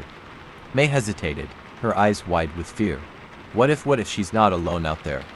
Ken didn't respond, his gaze fixed on the dense foliage. He wouldn't leave her behind, not to whatever was lurking in this cursed forest. They followed the faint trail Nietzsche had taken, the undergrowth crunching beneath their boots. The air grew colder, shadows growing longer as they ventured deeper. A whisper floated on the breeze, "Can May help me?" May's face went pale, her hands shaking. That's Nietzsche's voice. Ken grabbed her arm, his voice firm. Stay close, don't listen to it.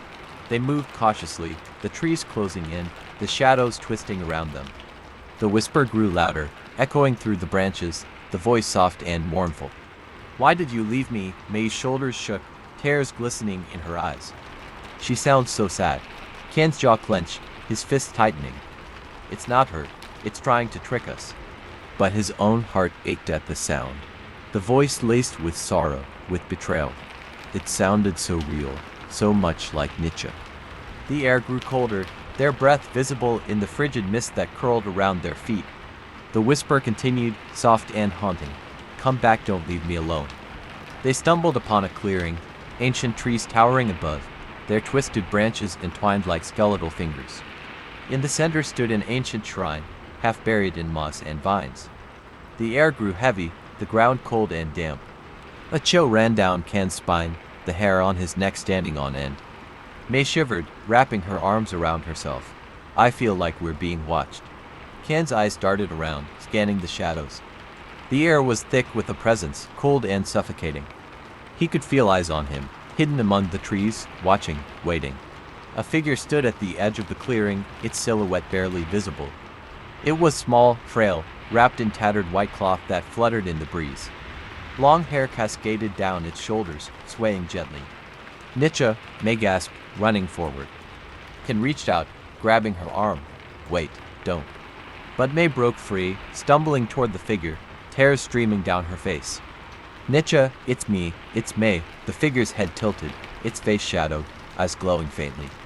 It took a step forward, its feet barely touching the ground, movements unnaturally smooth. Nietzsche whispered, his heart pounding, but something was wrong. The air grew colder, a sickening chill spreading through his body. The figure's lips curled into a faint smile, its eyes unblinking, empty. It opened its mouth, but the voice that came out was hollow, echoing. May can stay with me forever. The air grew heavy, a cold wind howling through the clearing. The shadows shifted, faces forming in the mist twisted. Mournful faces, their mouths open in silent screams. May's face went pale, her body trembling. She took a step back, her voice shaking. Nietzsche, what's wrong with you? The figure's face twisted, its smile stretching unnaturally wide, eyes glowing with a sinister light. Its limbs elongated, its fingers stretching into skeletal claws. Nietzsche, May's voice broke, her body shaking. No, this isn't you. The figure's head jerked, its neck cracking, its smile widening.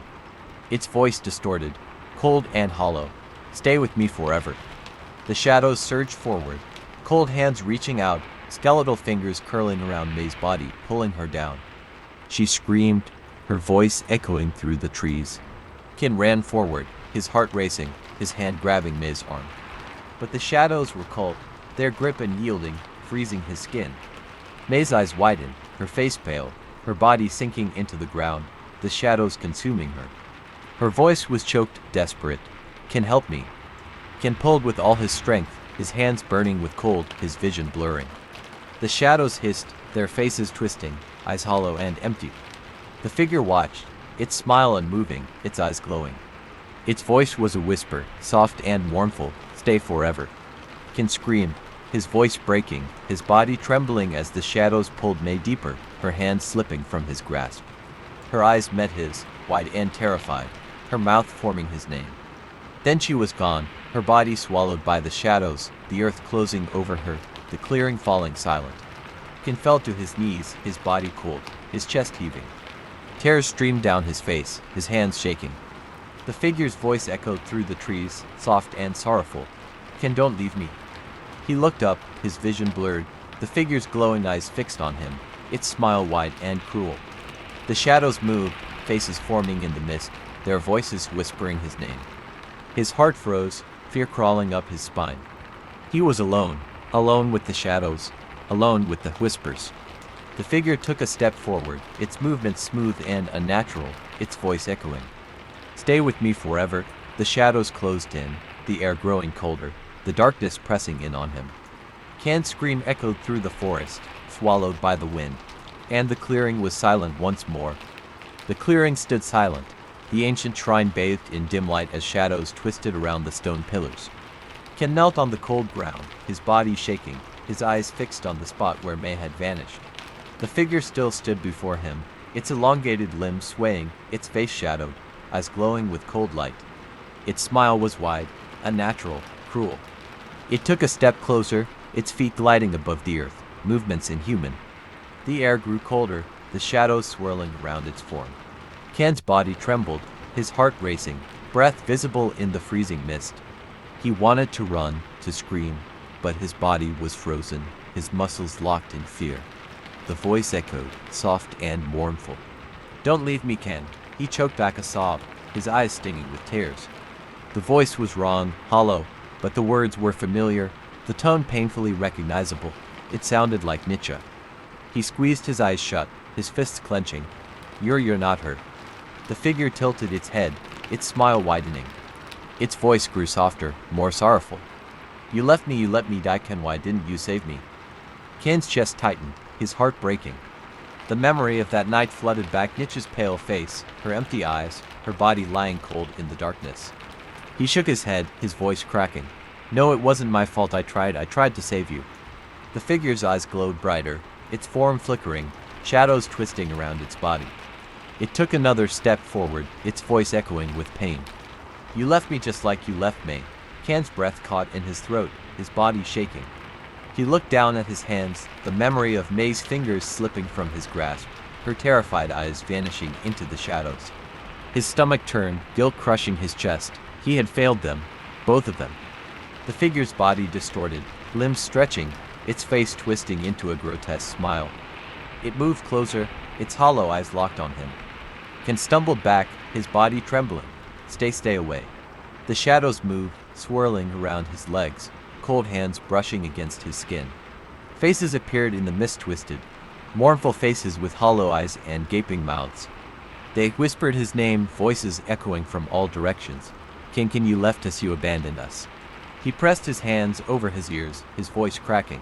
Stop it." The whispers grew louder, the faces closing in, shadows tightening around his body. The figure stood over him, its eyes glowing, its smile wide and cruel. "You belong with us forever."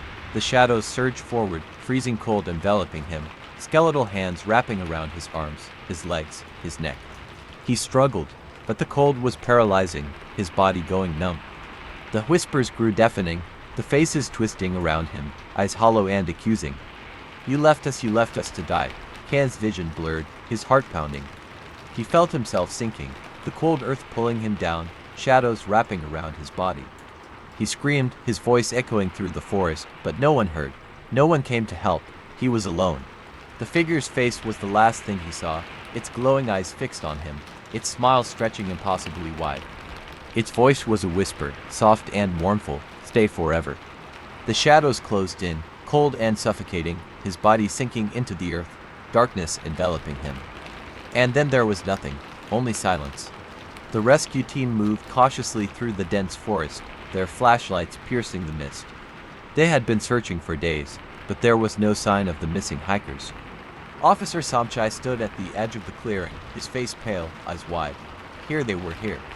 The ancient shrine stood before him, half buried in moss, the air cold and heavy.